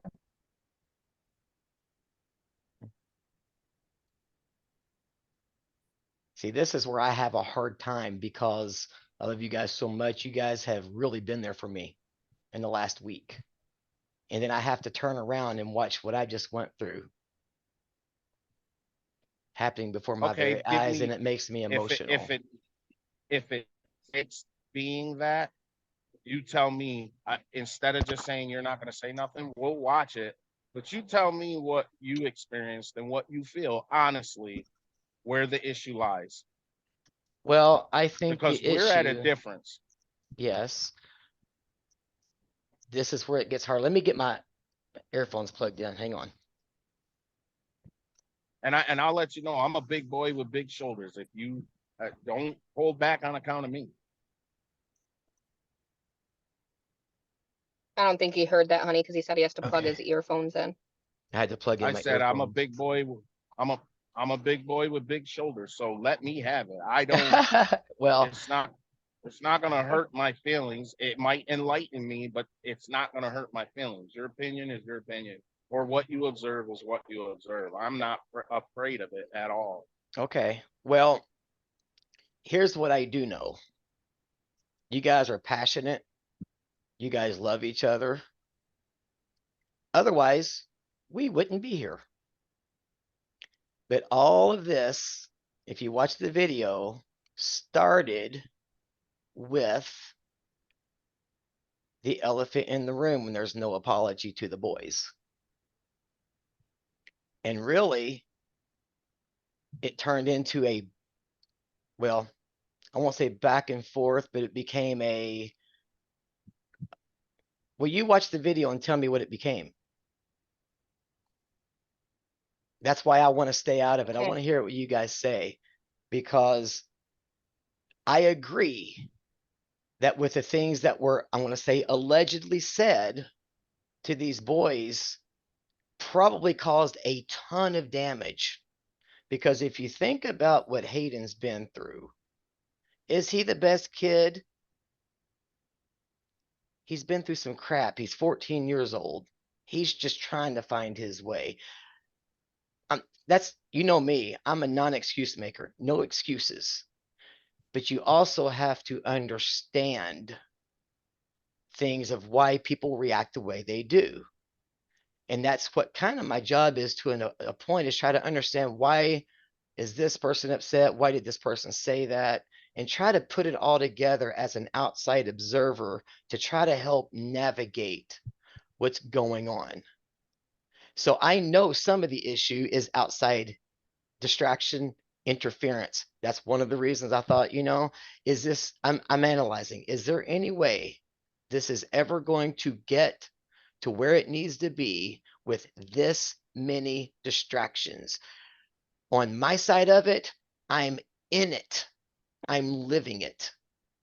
Too many distractions, too much family interference, and it does nothing but causes division between me and the spouse. And now I'm going to lose my marriage because of it. I don't want that for you guys. And sometimes drastic things have to happen for you guys to be able to unite like you're supposed to. But it's almost impossible in your current environment. Okay. So that's my job, is to sit back and try to brainstorm and work with you guys to find something. But Hayden, so the non-excuse thing, I don't accept the excuses. I told Hayden I don't accept excuses. But we also have to understand the boy's been abandoned. Does he even know who his dad is? I don't know. He doesn't, does he?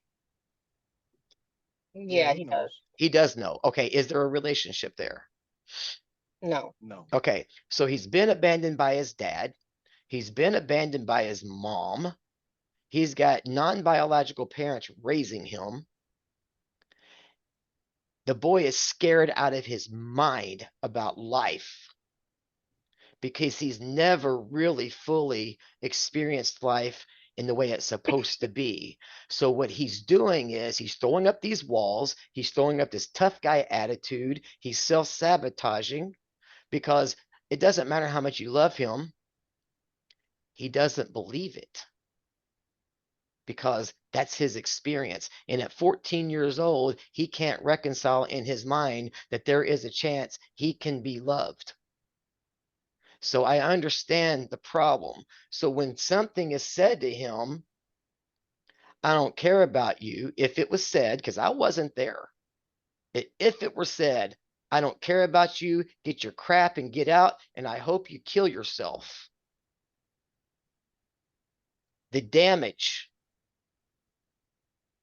So my point is, the whole thing was we need to get the apology out there and try to bring some sort of reconciliation.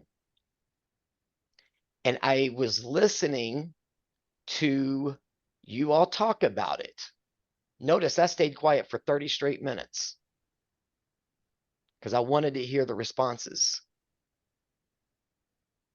And we only got to the point where there started to be a lot of back and forth,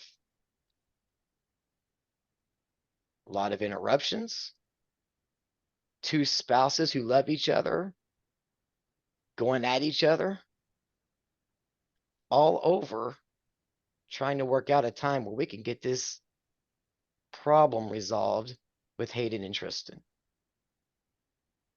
And it went way beyond that. It went long beyond that. Shots were fired, people were hit, and people were wounded. And you know what? I'm going to be honest with you both. You know, I'm not going to take sides. I'm going to tell you how my reaction was. I started to shake as I listened.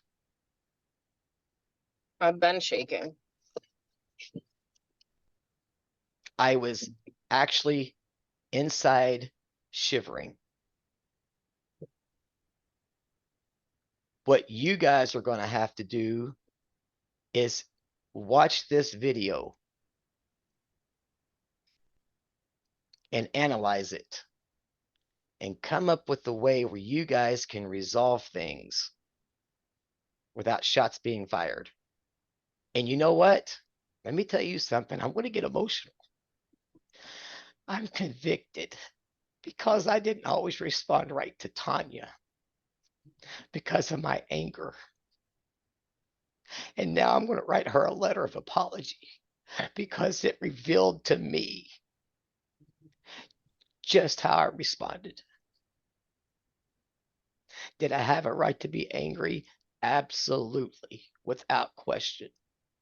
But I did not have the right to react in some of the ways that I did, regardless.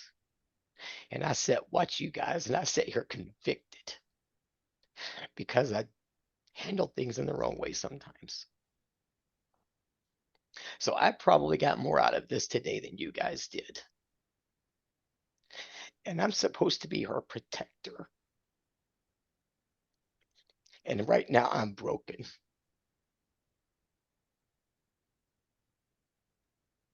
It is hard. It's hard. It's not easy for any of us.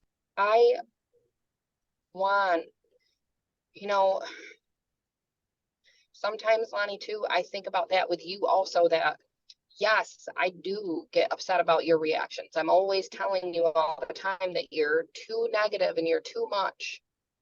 And I hope you know that when I'm saying that, I still am so in love with you and I still love you and value you so much.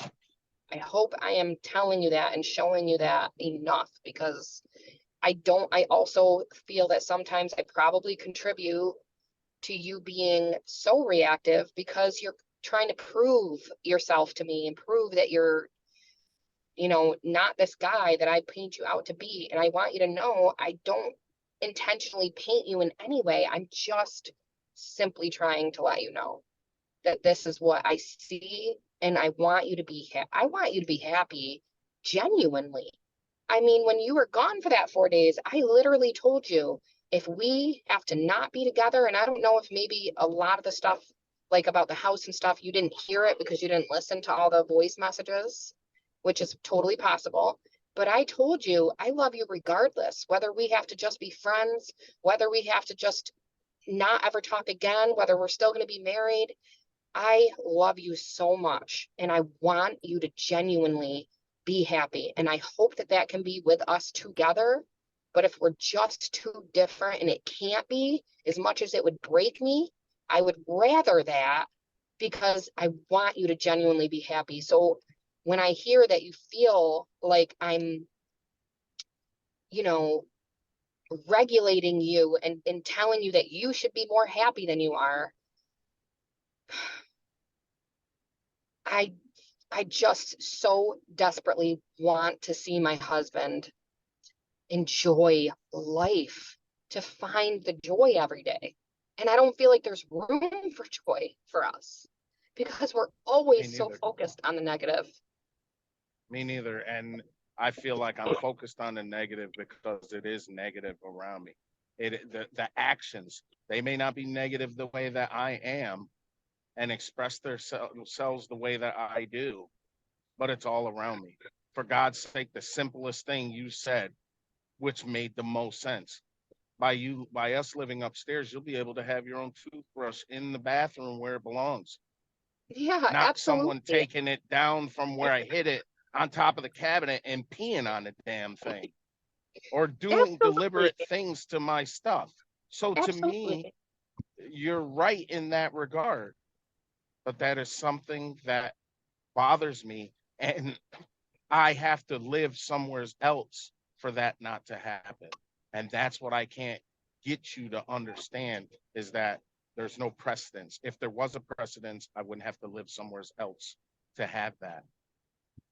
So, I honey, am the thing that forced I to look have to like say, I don't want to be around my family to get the respect and mutual living together.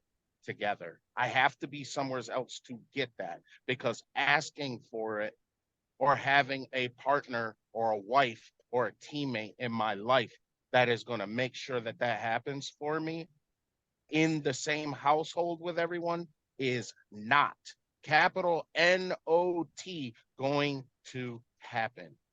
Okay, let's. I want. sweetie, hold on, John, please. Sweetie, that is so much pressure on me for me to make these things all happen for you. You just said I don't have a helpmate or a wife or partner that will make sure that these things happen for me. You I said told me when we together, started not this just you. together. Okay, you told me 11 or 12 months ago, 10 months ago when we started counseling, you see you've been fighting the wrong way, to try and help you and support you and give you grace until you get there, until you can lead, until you have enough knowledge to lead the right way. Well, we are working I on came that. to a realization that that is not going to happen. I could read the Bible all that I want. I can ask God to come in and help out all that I want. But if we are not living that way as a married couple and demanding people around us to honor our marriage, and each one of us as an individual that deserves the respect that we deserve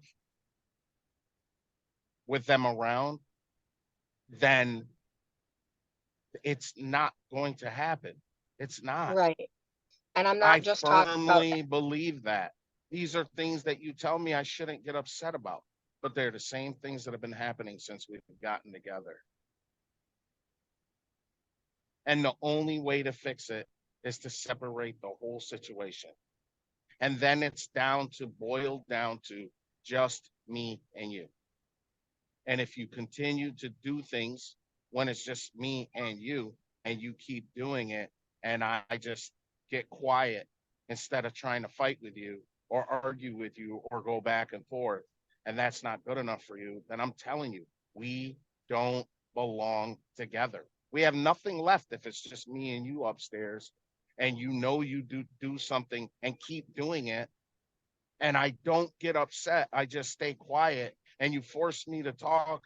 Then I talk and then you dispute what I'm saying. And then I try to show you where I'm telling the truth. And then you dispute that. Now we have nothing but an argument and animosity. And I don't want that. All I want it to be then is strictly business. Did I try to talk to you several times to try to say something? And did you interrupt me several times? Did you know I was already irritated by you doing it to begin with? And did you keep doing it? Yes, you did. So there it is in plain black and white. Did you or didn't you? Yes. You don't want me to talk to you about it. You don't want me to point it out. You don't want me to do any of that. So I keep my mouth shut. Well, if I have to do that with everything, if I had to do that with all the family involved to begin with, and now I've got to do it with just me and you, what do we have left? What is the big picture you keep asking me? What does it look like down the road when it's just me and you? Well, you're showing me that right now, right here. The kids are gotten rid of, as far as I'm concerned. Your family is gotten rid of, as far as I'm concerned. Now it's me and you. And we can't even see eye to eye, even if I don't want to argue with you about something that you did to me. And I'm not breaking you down over it. I'm just being quiet.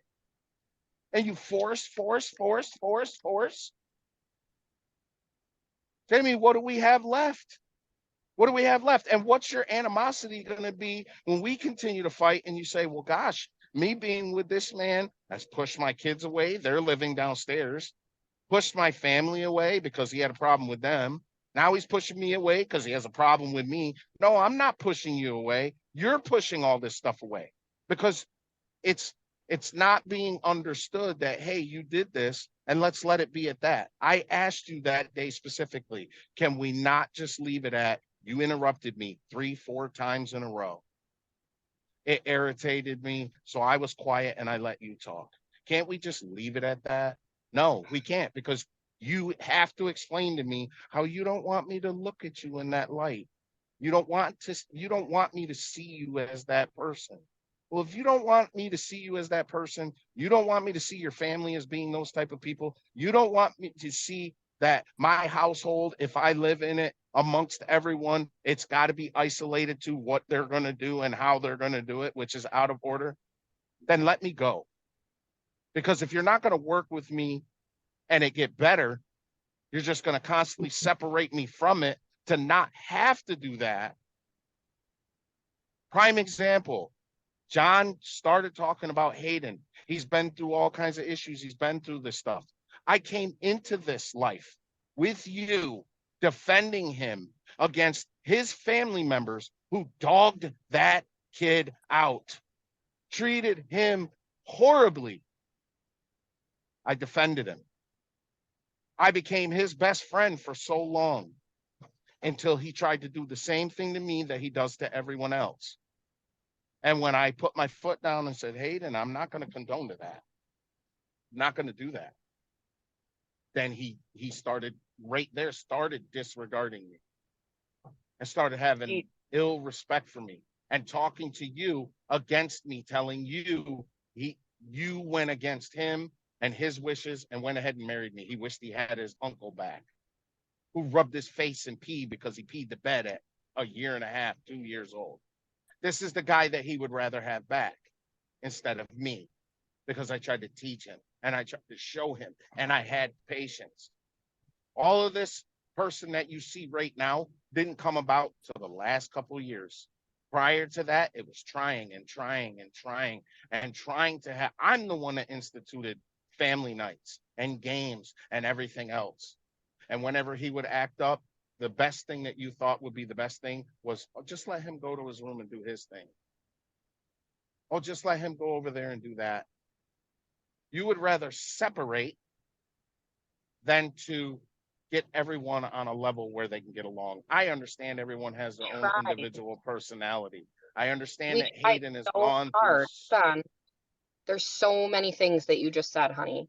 We tried so hard to just address Hayden directly and correct his behavior. It just turned into the Hayden show every night. It was just all about correcting Hayden and not having fun. Not having fun with Tristan, not having fun playing those games.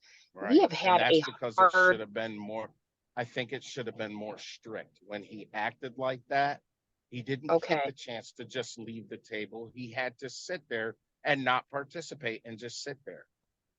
Okay, so No, let me ask he you this either question. Wait, please. I get it. I know what you're going to say. Please let me ask you this. I really understand that the majority of, and please don't get defensive or say I'm just making it dramatic. I'm not. I am not. You really feel there, and I'm not trying to pretend like I know what you're feeling or anything like that. But what you are showing in this counseling session today, and what you've said a lot, you feel like I dropped the ball a lot as parent and wife, and you are trying to show me grace by being with me and still loving me, even though that is the case. And now both of us have to suffer the consequences of what I didn't do correctly all these years. no, So my question, no, that's not what I'm saying. What I'm saying is it's still going on. And when it goes on, it's addressed the same way. I either bring it to your attention and it get argued, or I try to be quiet when it's not going anywhere, or not continue to talk about it because it's not going anywhere at the moment. And you're sensitive about me saying anything. Point in case, I have grace with you, Lonnie, and I don't say things to you about things that you do that bother me. Well, how healthy is that? Tell me the things that you have an issue with. Come to me and say, hey, I have an issue with the fact that you A, B, C, or D, and I will listen to you and I will change it. If it's something that I feel like is definitely not doing right to you, and I will change it. And you okay, will laugh every time I say that and go, well, when I ask you not to get mad, you don't do that. That's the one and only no, thing that you that's have that not, you that's say to me. okay, you're So right. tell me, and I said to you earlier, tell me about the things that you see that bothers you. You don't do it, and you say you're not going to do it. Well, I tell you, that is you. If that's what you want to do and that's how you are, that's fine. But show me where I make people's lives around there difficult to live in that home, besides trying to get things on a level where it's in order and it is right. I really feel, I'm not blaming you. I really feel that if I did not get to a point where we would get up, where I got upset, if I didn't try to get people on the same page and ask them to stop doing the things they're doing, and when they wouldn't, and I said, well, these are the measurements that I'm going to take. I'm going to get rid of all the dishes, for example, and we're going to all eat off paper plates. Therefore, your mother doesn't have to wash a ton of dishes. I don't have to walk through the door and there are no dishes. Nope, we can't do that. We can't do that. We can't do that. Anything that would solve the problem without it getting to a head, you were never about. So it's either I have to take it and show that I can take it without getting upset, or it is what it is. Everything in our home is what it is. If anyone besides me puts up a fight and doesn't want to do it, as long as it doesn't measure on your meter of what bothers you to the level of making it happen, it will not happen. You won't let me make it happen, and you won't go forth and make it happen. So now we are where we are now. And I'm telling you, there is no solution in this being indefinite. They live where they live downstairs. I live where I live upstairs with you indefinitely. There's too much time left in us being together and our kids still being at home. Even though you say it goes by so fast and that it'll be just me and you then, where is things being worked on this way to where I can show you that I could be the type of person to not get so upset? There isn't. Well, And okay. how am I going to, let me finish this notion. And how can I get to the point where I can pray and work on myself and be myself without getting upset about stuff and things still get to a point where it's comfortable for me to live there? I can work on me all day and change that one thing that really gets everybody upset. And that's saying something, pushing for them not to disrespect us, pushing for them to show respect when you do things and you bend over backwards for them, and not let them come to us again and ask us for more and more and more when they've shit it all over us. I can work on myself all day to not get mad, but if you aren't going to work with me to make sure and ensure that they don't do that to us no more, all the working on me and all the not getting upset does not change my atmosphere. Only thing it does is change my reaction to it. That's the only thing that changes. And Well, this is what I want you to understand without making any excuses. You can have a response, but if it's anything that's a rebuttal to that, I don't agree with it. I'm going to tell you, I do not agree with it. There is no rebuttal to this is out of order. I'm upset about it. I don't get upset about it and ask you to help me get it in order and set a standard for our household where we are both on the same page. And the only thing you're going to be concerned with is my reaction to things. If that's the only thing you're going to be concerned with, you could say well, all day, I'm going to work on this, I'm going to work on that, I'm going to do this, I'm going to do that. And if it keeps happening, and you have to look at me and watch how I motivate, how I move in this situation with things happening the same way all the time, and use that to cover up the fact that it is not set in writing. This is what it is, and this is what's going to happen when you do it. I don't want to hear you talking to my husband the way you do. I don't want to see you skip my husband in the process and come to me and beg me and ask me for it. I'm not going to have you go around him. You will look at him in the face, the man that he is, and say, hey, look, I messed up. I'm sorry. And I will try not to do that again. You will have well, respect for my husband. You will talk to him and not just go to me and bury your face in my chest and go, Mom, can you tell him to leave me alone? You are going to literally be my wife beside me. I'm not expecting you to forget your children. I'm not expecting you to push them out and say, to hell with it, get out of here. You can't respect them, get out of here. No, I want to work together. My whole thing of coming into this relationship and in this marriage was to be a husband in here and do some good. Well, yeah, of And course. that has not been the case from the beginning. I'm not dwelling on the past. I'm dwelling on the whole picture, because it's still the same way when it comes to you and me addressing issues in our home. And it becomes it bothers you, Lonnie, more than it bothers me. That's what it becomes. It becomes you defining what I should allow upset me and what I shouldn't. You defining what we should address from what we shouldn't address. You telling me I pick my battles. Well, to me, when it comes to your children, picking your battles is if you have to ask him to pick his clothes up off the floor or clean his own room or so on and so forth, that's his own room.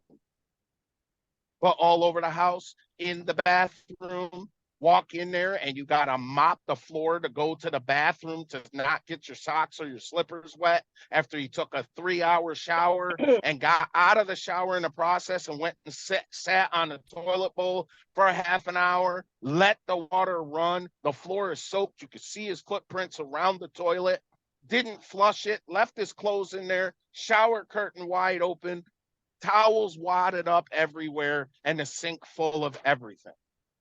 Now someone else goes to go there in the bathroom, and this is what they deal with.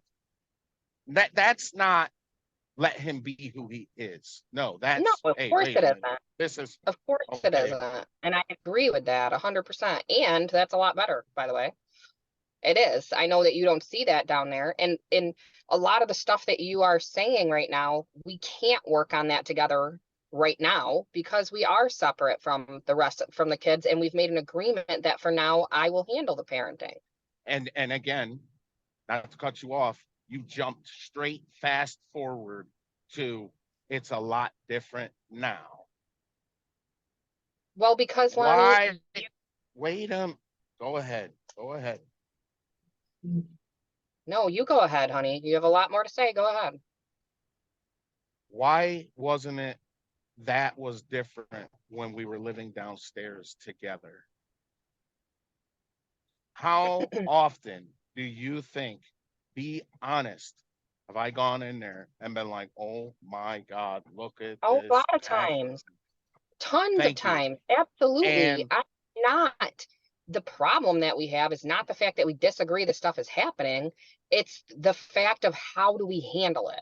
You know, my point that's what exactly. the issue is. Yes, I My point agree with that. exactly. We agree on that. And the change is happening and it is getting better now. And sometimes when you take a little pressure off and you step back and you allow them to make the mistakes and not feel like if I make this mistake, I am going to be really, really in trouble, they like magically start feeling a little bit respected, a little bit like they want to do it. It's the whole, thing of Tristan saying to me in front of you, Mom, I was going to clean my room today. And now you asked me to, and now I don't want to. That is an innate teenage thing. Like every teenager goes through that where they're like, they don't want, when you're on them too much, they're not going to want to do what you want them to do. They feel like you just think they're a little kid and you just telling them you want them to do this, do that. And that's all they are, is a person who has to meet your demands. They're not actually a little person. And all I am telling you for these years is that your focus has been so much on what you're looking at around you that is wrong, that you've missed out on beautiful moments that were a possibility to be had, because everything you value, like I told you a couple weeks ago, I don't decide what Bobby's value is to me or Hayden's or Tristan's simply based on the things that they do right or they do wrong. And there's just so much, there's not enough time in the day to be able to do it all. So sometimes choose your battles, or just choose to look at them in the way that what you love about them that day, you have to make that a priority. If you don't, then what we have is a miserable everyday life. I'm not saying we never address the issues, and I know that your frustration is that the problem is through years and years and years, what I have tried to do didn't change their behavior. I am by no means not saying that like I have all the answers. I'm not. I'm just simply saying we need to do it a biblical way together and stop relying on using ourselves and our instincts on how to do it. Because when I have not done anything, Lonnie, and it's only been you, when I have said I am not going to do it, I'm not going to say anything, I want you to handle it, you've either said, one, I don't want that, or two, that hasn't worked either. We've taken Christmas away from Hayden. We've grounded him for 6 months at a time, and you're the one that decided to let him off that ground mat, not me. And still he is who he is. The things are the way that they are, right? I don't agree. I don't agree with one part of Okay. that. I did punish him for quite a while. And as soon as he was done with his ground mat, he was way better for quite a while. But then what happened?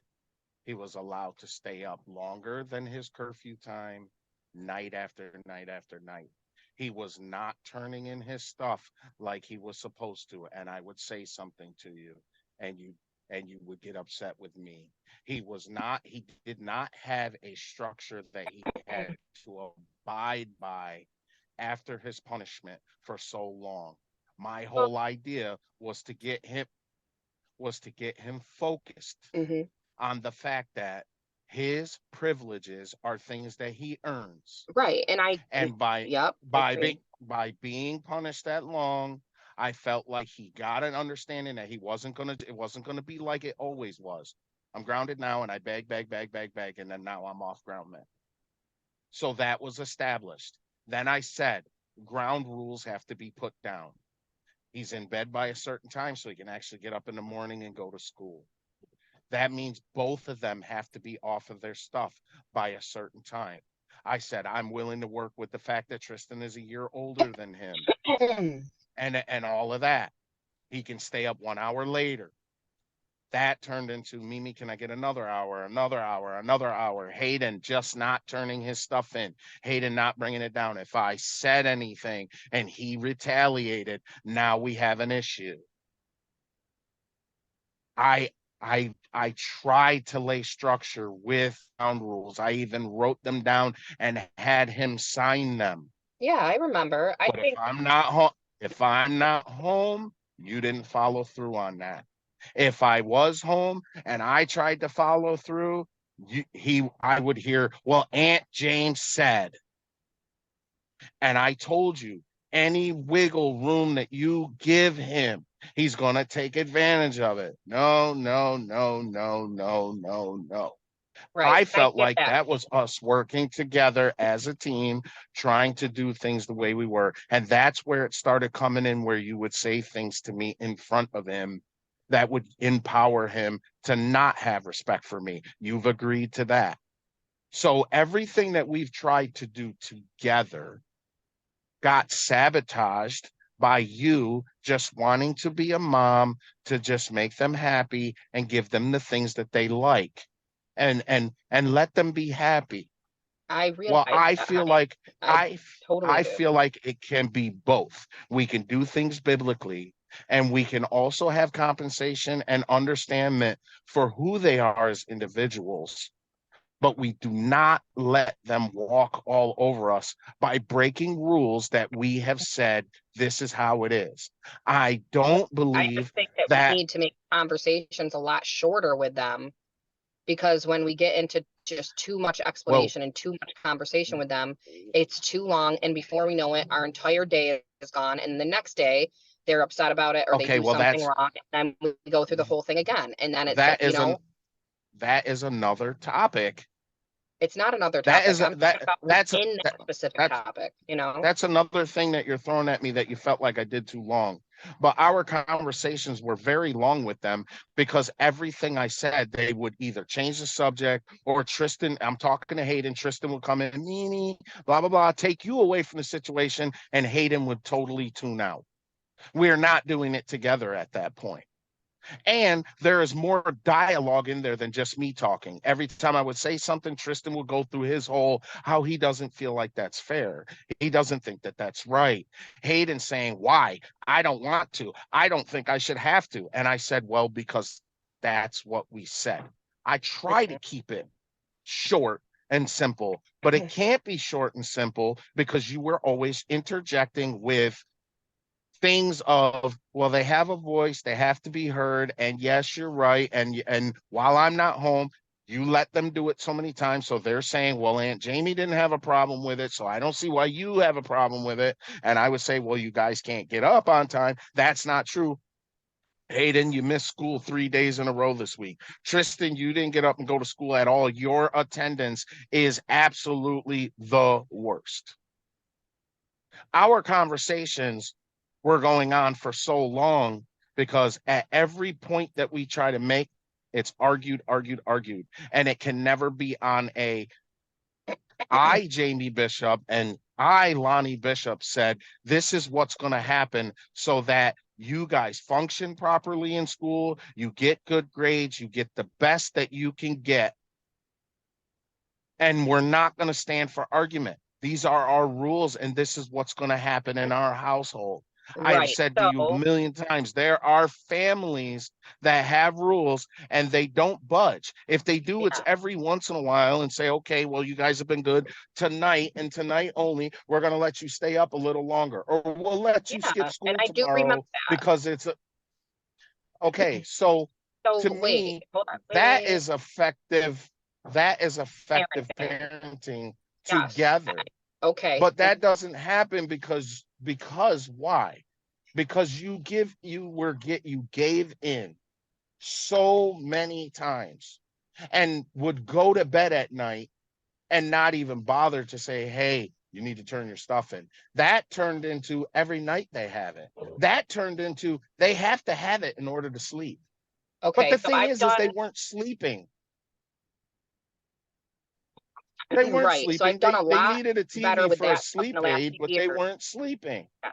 Right. I get that, honey. And we've definitely done, they have done, and I have done a lot better at delegating the last couple of years as far as that stuff goes.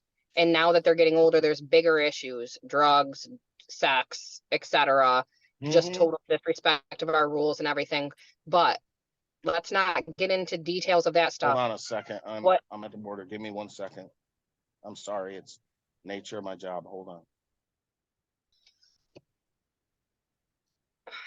So I completely hear and understand your frustrations with all of that. I mean, it's a lot, and it is definitely serious.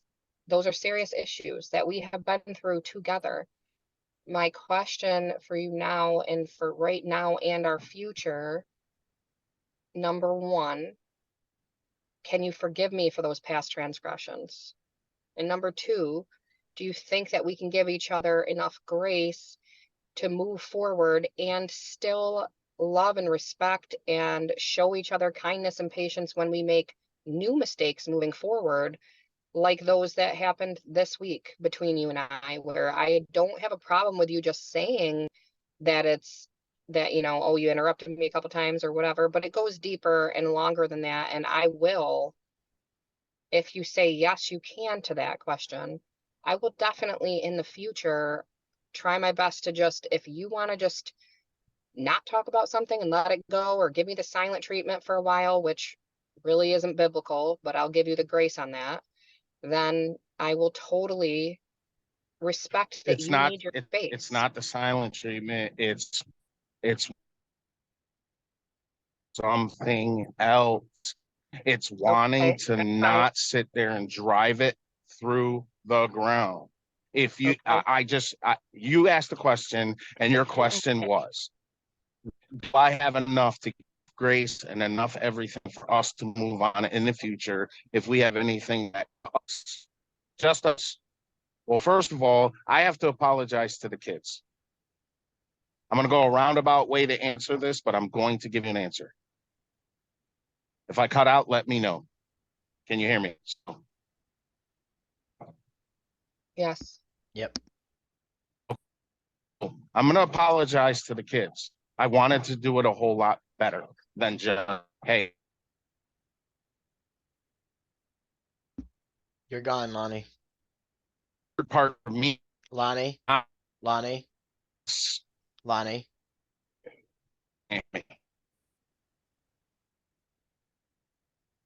Lonnie.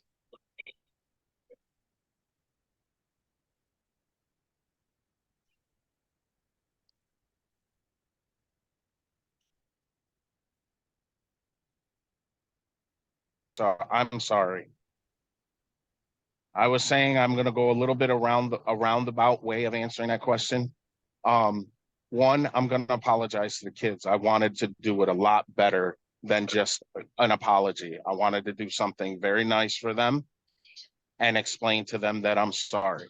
And the reason why I want to do that is it allows me to do something good as I'm apologizing, and also make me feel good in the moment, because it's hard for me and always has been hard for me to apologize for something that, even if I know I was in the wrong for part of it, but I'm not 100% the wrong one, and there was a reason for me to be upset. It's hard for me to take just what I did and apologize for that, knowing that part of my apology, yes, it's going to help them, or it's going to lend an olive branch, or show them that I am sorry for it.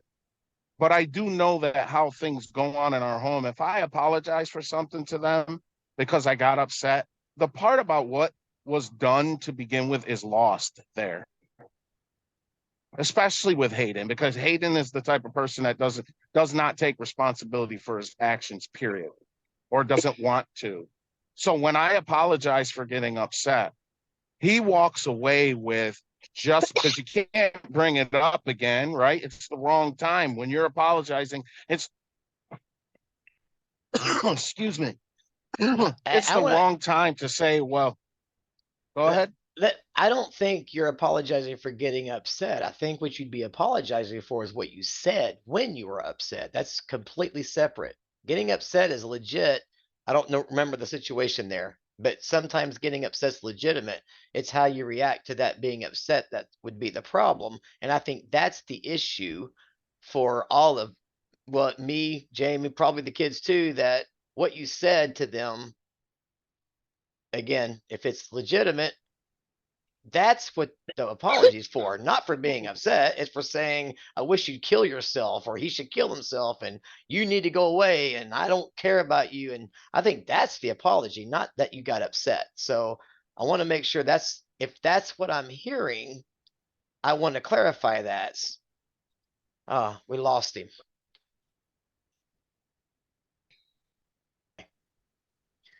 So Oh. Jamie So had you were two, saying, what? yeah, Jamie had two questions we're trying to answer really quick. You remember them, right, honey? Go ahead, ask them again. Can you forgive my past transgressions so we can move forward together? And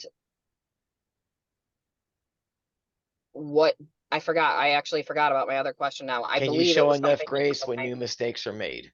yeah, yes. Can we show enough grace when new mistakes are made and trust each other enough to be able to get through new challenges without holding those past transgressions against each other, and be able to move forward? Can we do this? Yes and yes. Okay. All right. So let me take over here for a second.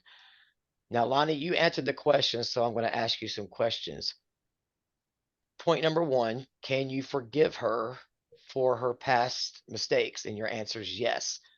How do you handle it now? In that specific scenario she just pointed out, how do you handle it? Handle what? How do you respond to her What now? does forgiveness look like? Yeah, you said you forgive her. So To how do you me, handle that every forgiveness? I'm just gonna look at it the way God does. I want to forgive that is what? everything from the past, and all of that's over with. And going forward from now on looks like to me and you together, because everything else is part of the past. You know, everyone else is part of the past. I'm focusing on you and our I'm t- marriage from Okay. here forward. I'm going to quote you a scripture really quick.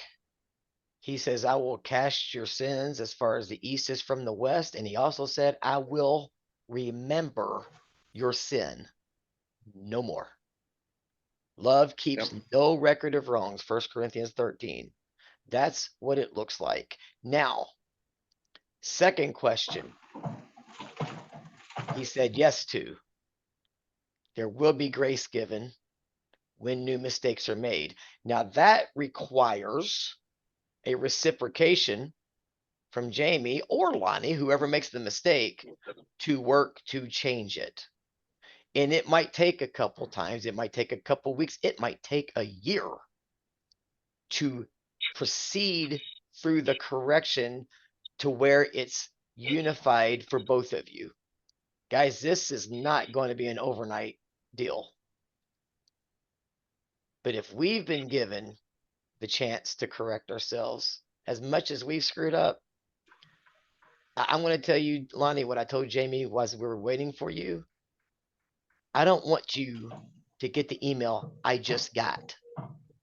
And the email I just got were my divorce papers that I'm to sign. I don't want to see you guys deal with that. It's incredibly painful. Dude, my heart's broken right now. I don't want you guys to get that email. And you know what, John, I feel so sad for you because Lonnie, I know you remember the moment that I got divorce papers from my ex-husband and I bawled on your shoulder. And he was so graceful and loving to me, John, with like just, he knew that I took marriage really seriously. And it's one thing that made him fall in love with me, you know, and he knew that I had waited a long time for that to happen and had to process my divorce myself. And when I got those papers and I opened them, I still was emotional about it because you feel like a The pain. failure. It feels Yep. so painful. You pain. feel like, how did I let this happen? You feel like, what could I have done differently? Or Yep. just, it's awful. And I mean, he was so amazing and loving to me, even though I was literally bawling about a past relationship. Yep. He understood it. And it wasn't Yeah. about, you know, the love between me and my ex anymore. It was just simply, man, it's almost like grieving a life that Yep. you had. Yep. And now everything is completely different and you have to let go of all of the possibilities, the dreams, the, you know, the hope that you had, the life that you thought you might have been able to have with that person. And honey, with that said, I actually opened a new devotional today that is about letting go of like expectations and anger in a marriage. And I'm not saying anger just on your part. I'm saying just in general in a marriage for me too, that sometimes we have these expectations of our marriage, right? And it's just, it doesn't turn out to be the picture that we had in our mind. And we can let that poison us or we can let it strengthen us. And I really have every intention of putting more than 100% of myself into helping our marriage thrive. I love you so much and I do not want to get divorced. I don't want us to lose each other and the potential for our future together. I know God put us together for a reason and I don't want to fail at that. I do not want to have us get to a point where we're like, wow, we could not grow in the ways that God wanted us to together. And we had to give that up because we couldn't make it work. that would be so tragic. And John, I realize the impact of that statement and how that must feel for you right now. And I'm so sorry that this is happening. But again, I hope that you do really see that you loved your wife godly and gave her 100%. This is Thank not your you. fault. Thank you. Thank you very much for that. It's really hard because I know.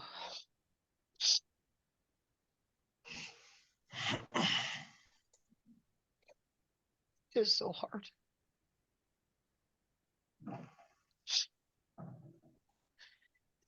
It's way more painful than losing my spouse to death. Because I felt Ugh. like there was so much that could have been there. And it's just hard Exactly. to know. I just feel like God's purpose kind of got ran over. And our marriage wasn't it wasn't in order. And there was absolutely no unity. And the Bible tells me I have to let her go. And that is really hard for me. Because honestly, I'm probably the only one on this planet that believed in her. But I have to let her go. And that is devastating to me, regardless of how she treated me.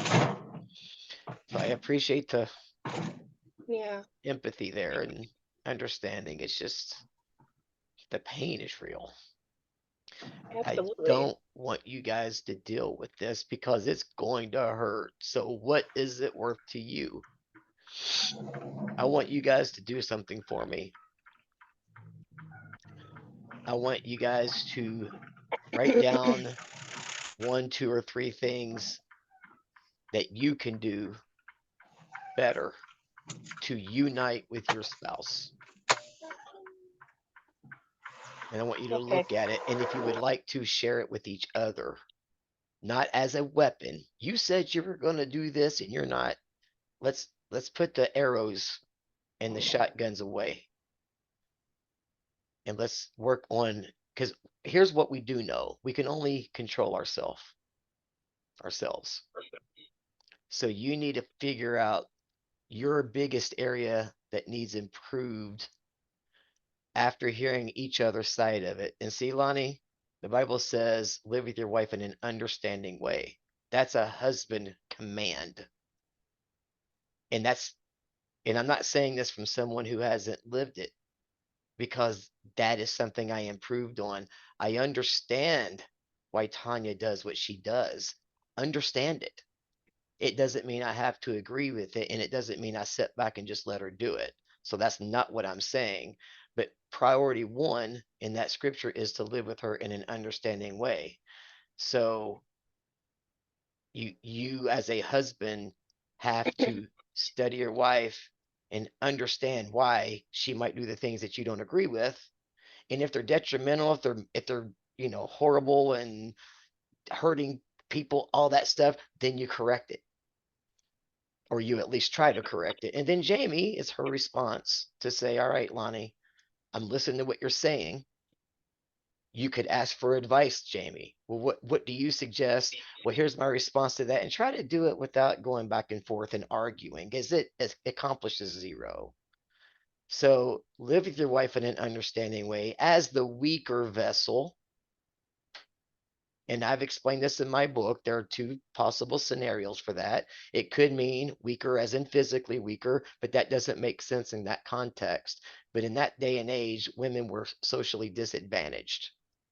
So what it could be saying is live with your wife in an understanding way as the weaker vessel, so that, and as an heir to the throne, she's equal, so that your prayers are not hindered. And wives, submit yourselves to your husbands. And you know what the Bible says in that 1 Peter verse? Have kids and manage your own home. So it's her job to manage her home, and it's Lonnie's job to manage his home. In other words, it's both of your jobs to manage your own home. It says to the husbands, if a man cannot manage his own home, what business does he have trying to manage God's church? It also says, now you're going to read this in my book, okay? So sorry for the repeat. If a man does not provide for his relatives, especially his own household, he is worse than an unbeliever. Now, let me break that one word provide down, because Lonnie may have thought, I make a good living for my family. That's what most people attribute that verse to mean, and they're only partially right. So here's what that verse means, and it really kind of goes down to both of you. If a man does not provide for his relatives, especially his own household, he's worse than an unbeliever. What is the law of order in that scripture? Somebody shout it out. God, wife, children. Okay. Household. Okay. Think about the order that it's going in. I'm going to repeat it again. Listen for the order of the priority. And you're right. You're both right, but I'm looking to even get more specific. Because the way you both answered is the perfect answer, but I want to take it another step further. If a man does not manage, no, I'm sorry, if a man does not provide for his relatives, Oh, relatives. Gotcha. especially his own household, Mhm. he's worse than an unbeliever. So what is the emphasis on what is number one in the order of that provision? Relatives and household. Your own household. Your own Mm, household, okay. not Misty's, not Gotcha. Bobby's, Your own household. right? Yes. Not Mama's, but Lonnie, Jamie, Hayden, and Tristan's household. Now, let me tell you what provide means. It is not providing money, and that's what it means, because I see that nailed with men. Let's say that I am married to a lawyer and I'm on disability. She's the one providing most of the money. Does that make me worse than an unbeliever? No, that would be stupid to think. So it can't just mean money, but it has something to do with it. Provide in the Greek talks about seeing ahead, looking out into the future and thinking ahead of time. Jamie, that's where you come into play with Hayden and Tristan. If you can do it yourself, you're going to do it. You're looking out for their future.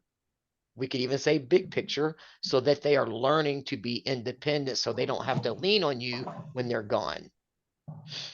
So maybe think about, when you put your list together, of what you have to correct about yourself. Thinking out about this provision word, looking out into the future and thinking ahead. Where can you improve, Jamie, to look out for Lonnie's upcoming whatever? And same thing with Lonnie. What can you do to provide for Jamie by thinking ahead? I use the example in the book about money. And then I said, but this guy lost his job. He makes less money than his wife. His wife had to get a second job.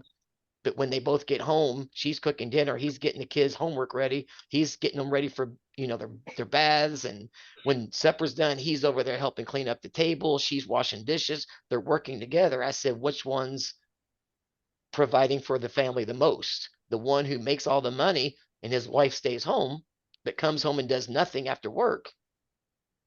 Or the man who still works, although it's not near as much as his wife now makes, but it's helping her clean up the house, helping her get the kids ready for bed? Who's the one providing the most according to that scripture? It's the man who's making less money, but he's helping his wife more, because he's thinking ahead. Okay, if I can help get these kids ready for bed and get their homework done, she won't have to do it, because she's in there cleaning up the kitchen and doing the dishes. And what do I have to do? Well, I'm going to go help them. And now the burden and the load of household chores becomes less for both of them, because his wife, he's thinking ahead. That's what the word means, thinking ahead. So when you make your list of what you can do better, I want you to kind of keep that in focus. And maybe if you want to, write down how that's going to help your spouse in the future. What do y'all think about that? I think it's Okay. great. Okay. Guys, Yeah. if you didn't have passion for each other, you wouldn't be getting as upset as you do. Oh yeah, we know we love each other. We're just, oh lordy, are we just so different in certain ways, you know, and it definitely has made it really hard for us, but I do believe that we have what it takes to push through this Absolutely. and Well, you have God, flourish. right? Yes. Then you have what it takes. But here's what you also have to have: a willingness to compromise somewhat. Okay. Yes. That's the thing about marriage. And when people say we are just so different, like Tanya and me, we are way different. Yes. Unfortunately, there's no budging, which Right. means there's no growth. There's no sacrificing for your marriage. And I'm not Yes. throwing her under the bus. What I'm saying is, if she's not willing to sacrifice a couple of days with her family when she already sees them multiple times, What it's can not, you do? what Your can I hands are do? tied. That's right. Yes. And I have to constantly be without my wife.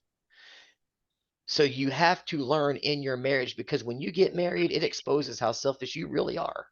It exposes how much about you really are. And that was challenging to me to go, okay, I don't mind giving up a couple of days for my wife, but when it gets so overwhelming that I'm stressed out and breaking into shingles, now we have a problem. And that's what I tried to correct. You guys have got to do the same thing. Marriage is about growing. I tell you what,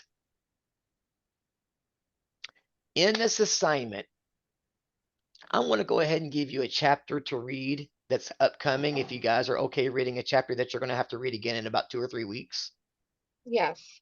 I maybe am. Are you? even, Yes. okay, it might even be after this week. I mean, we're doing the feelings one, then we're doing Yes, You're Honored. I think it's after that.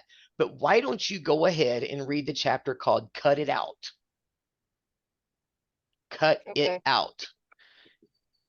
That is it tells you how to grow, because obviously I want husbands to grow into the man they're called to be. So that chapter is about growth. Cut it out, read it together if you want, read it separately. I don't care. Just read it, as long as you promise me you'll read it again when we start getting to that week. And and then when you read it, it might put more light on how to make your list of what you can do, not what your spouse can do, what you can do to unify with your spouse so that you guys can be a powerful force and rock the gates of hell. That's really what's at stake here. Okay.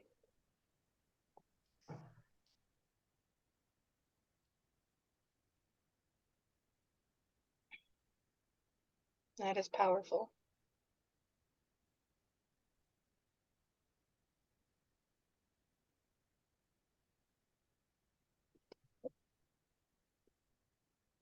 Well, it's not often that we sit here speechless, is it? Nope. Definitely not. And you know, that's okay sometimes. It is okay sometimes.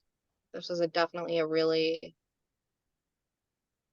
hard session and a needed one, I think. Yeah. They're not always going to be fun and lollipops and candy. But you know what? Yeah. You guys, both of you have to put in the work. Both of you have to put the pride down. Both of you have to put the other one first. You have to. The work you put in now not only may have lifelong consequences for the better, but very well could have eternal consequences, because God doesn't make marriage, as powerful as it is, and make it a covenant union for it not to have some type of eternal effect. Yeah, I agree with that. I do believe in the growth that we're supposed to do, and I understand very much what that means for both of us and why you told Dave you're concerned for Tanya's salvation too now, because she is feeling very self-righteous and she's definitely not you know, I mean, I guess we don't know for sure what's going on in her mind every night and everything else, but I can't see that the way that she is acting and talking is walking in the light of God's path for her at this very moment. And we'll definitely continue to pray for her that that does happen. And thank you very, very much, John, for today and during this extremely difficult time, you making, time for us. We all are friends, and sometimes that Yes. makes it easier. Sometimes it makes it harder to do the hard things, when Yeah. we're Yeah. Well, so it's like when I officiated high school basketball, I could tee up a coach on the floor and then be friends with him and go have lunch with him. I don't hold mm, things personal, and I get nervous about, like you guys, if I correct one of you, it is absolutely 100% out of love. Absolutely 100%, because I'm not here to pat you on the back and just to make you feel good. I'm here to challenge you to be the special you're called to be. That's my you calling, have not to sit here and be friends with you and try to play patty cake. I can't do no, that. no. That's why, Lonnie, I said that question that, or how you responded, I said, now what good did that do? What was the purpose of that? That is hard for me. It's still hard for me, but it's a question that I had to ask because I care enough to ask it. If I'm not here to help Lonnie grow, what am I here to do? If I'm not here to watch your marriage healed and grow together, why am I even here? Yeah, it's hard. It is. Ugh. And so to work with people I care so much about and have to sometimes get a little tough, but you know where my lesson was learned in that? My former pastor. I knew if I went to him about something and I needed corrected, he didn't care if he hurt my feelings. And let me tell you, he hurt me a couple of times. But that's exactly why I went to him. That's exactly why I still stay in touch with him to this day. He cared enough about me to make me feel like an idiot in some of the questions I asked. But that's what I needed to make sure I knew which direction I was supposed to go. He cared enough to be blunt with me. And that's what I wanted. And I learned from him. I didn't love him any less. As a matter of fact, I love him more for it. And I hope you guys see that's my heart towards you. If I correct either one of you or challenge you into something, I hope you look at that as, man, that guy does care, because that had to be hard to ask. So, Yeah. you know, and unfortunately, not Yeah. everybody receives it. No. And you have had to correct me a lot of times and too as well. We know that you don't, you know, pick sides and things. I just call it the way I see it. I truly believe in this calling. God reveals to me in the moment what needs to be revealed for me to say what I say. I miss stuff, but I take that as that wasn't where God wanted me to go with it, because y'all think about it later. So do you think, with that said, did you still want us to watch The whatever video? portion of the Oh, video you were? absolutely. Absolutely. Okay. So No that's part of question. our assignment too. That's Okay. part of it. Absolutely. I want you guys to watch how you interact. Okay. I that it reveals a lot. That's why I didn't want to say much of anything. Like, I'm just going to let you guys watch how you each interacted with each other. So And that's the then, assignment with the video, is just to simply observe from like an unbiased perspective how we feel yep, we treated each other and how we interacted. Okay. correct. And I want you to watch it, act like it's somebody else and what you would think if that were somebody else on the screen. Okay. And I'm going to trim it. I'm actually going to take it, put it on a movie editor, and just get to the point halfway through. Unless you want me to play the whole thing, I'll be happy to do that if you want the whole entire thing. But that's what, 3.5, 4 hours. So I was going to try Yeah. to pinpoint it to where it started to get heated, because Yeah, that's, that's fine. you want me to Are trim you it good with down? that, Lon? What's that? Yeah, yes. Okay. Yeah, trimming it down is fine. Okay, okay, that's what I'll do. So give me a couple days. I'll try to do that Sunday because I won't have time. I've got all this music to learn. I'm gonna have some people overnight watch some football. Um, Okay. so Well, again, thank you for spending so much time with us today, and I hope, uh, we were there for you too, as well as not absolutely. just, you know. Like I said, I may have gotten more out of this today than you guys did. So even though I tried my best, I know there were some times that I did not handle it appropriately. And I'm highly thinking about sending a letter to her, paper format, not digital, because I don't want her to respond unless she really, really wants to, but there's no reason to respond. Um, Right. that's just, I want to take responsibility of my own. And I know areas where I messed up. It doesn't change anything. It just, I need her to know that I regret some of the ways that I responded to her. Because that's one of the things that was on me last night that caused me to call Dave because I was feeling pretty bad. But he said a lot of what you said. He said, John, you did protect her for a long time. And Yeah. so, but still, I'm gonna pray and see if God wants me to send her a letter or not.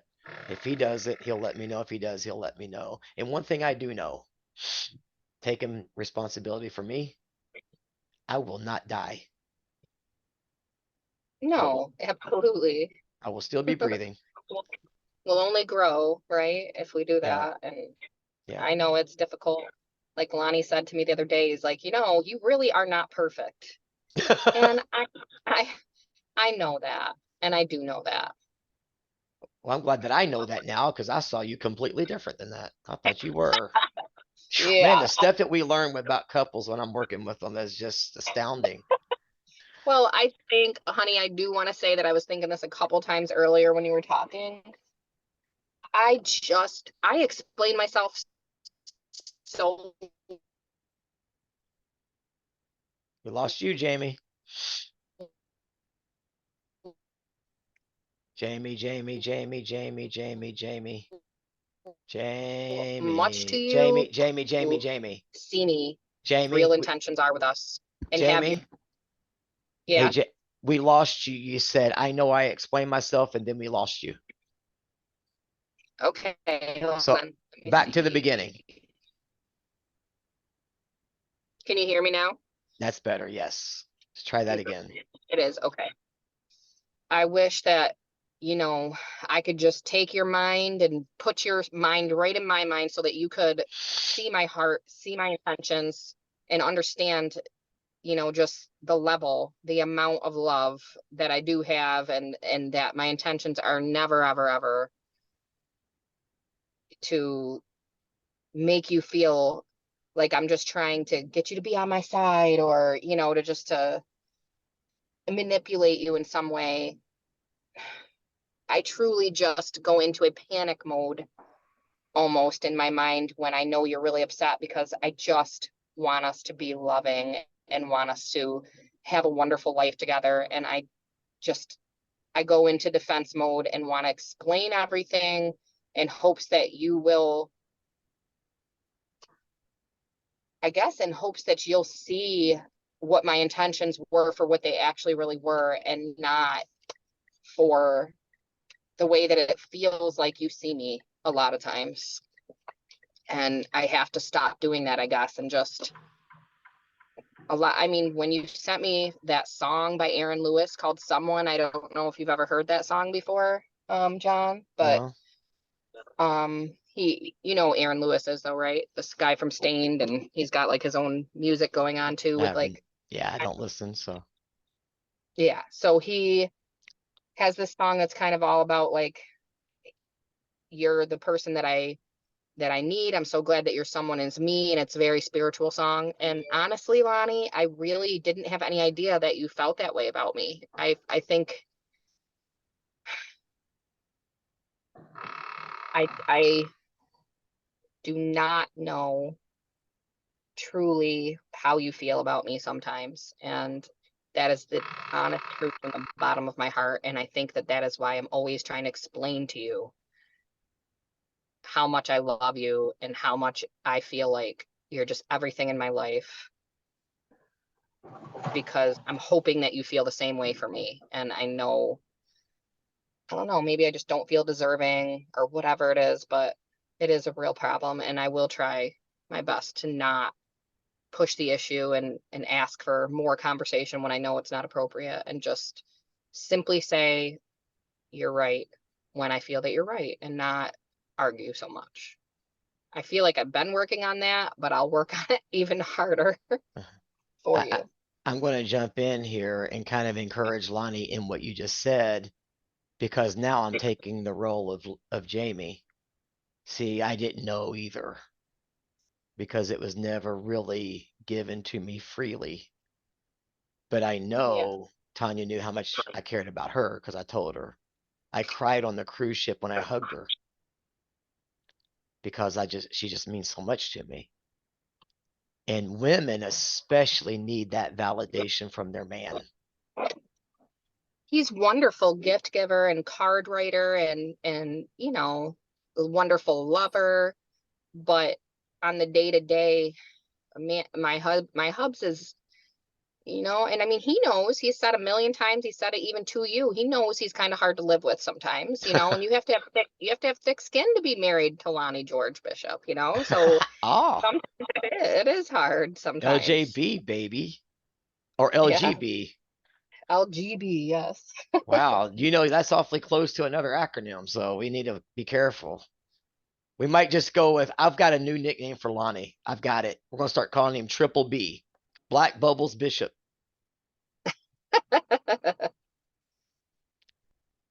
Did you get frozen, honey?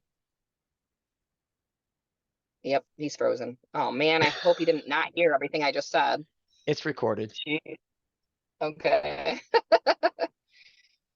All Well, right. no, you know what? Well, Just tell him the night when he comes home or whenever you get to see him again.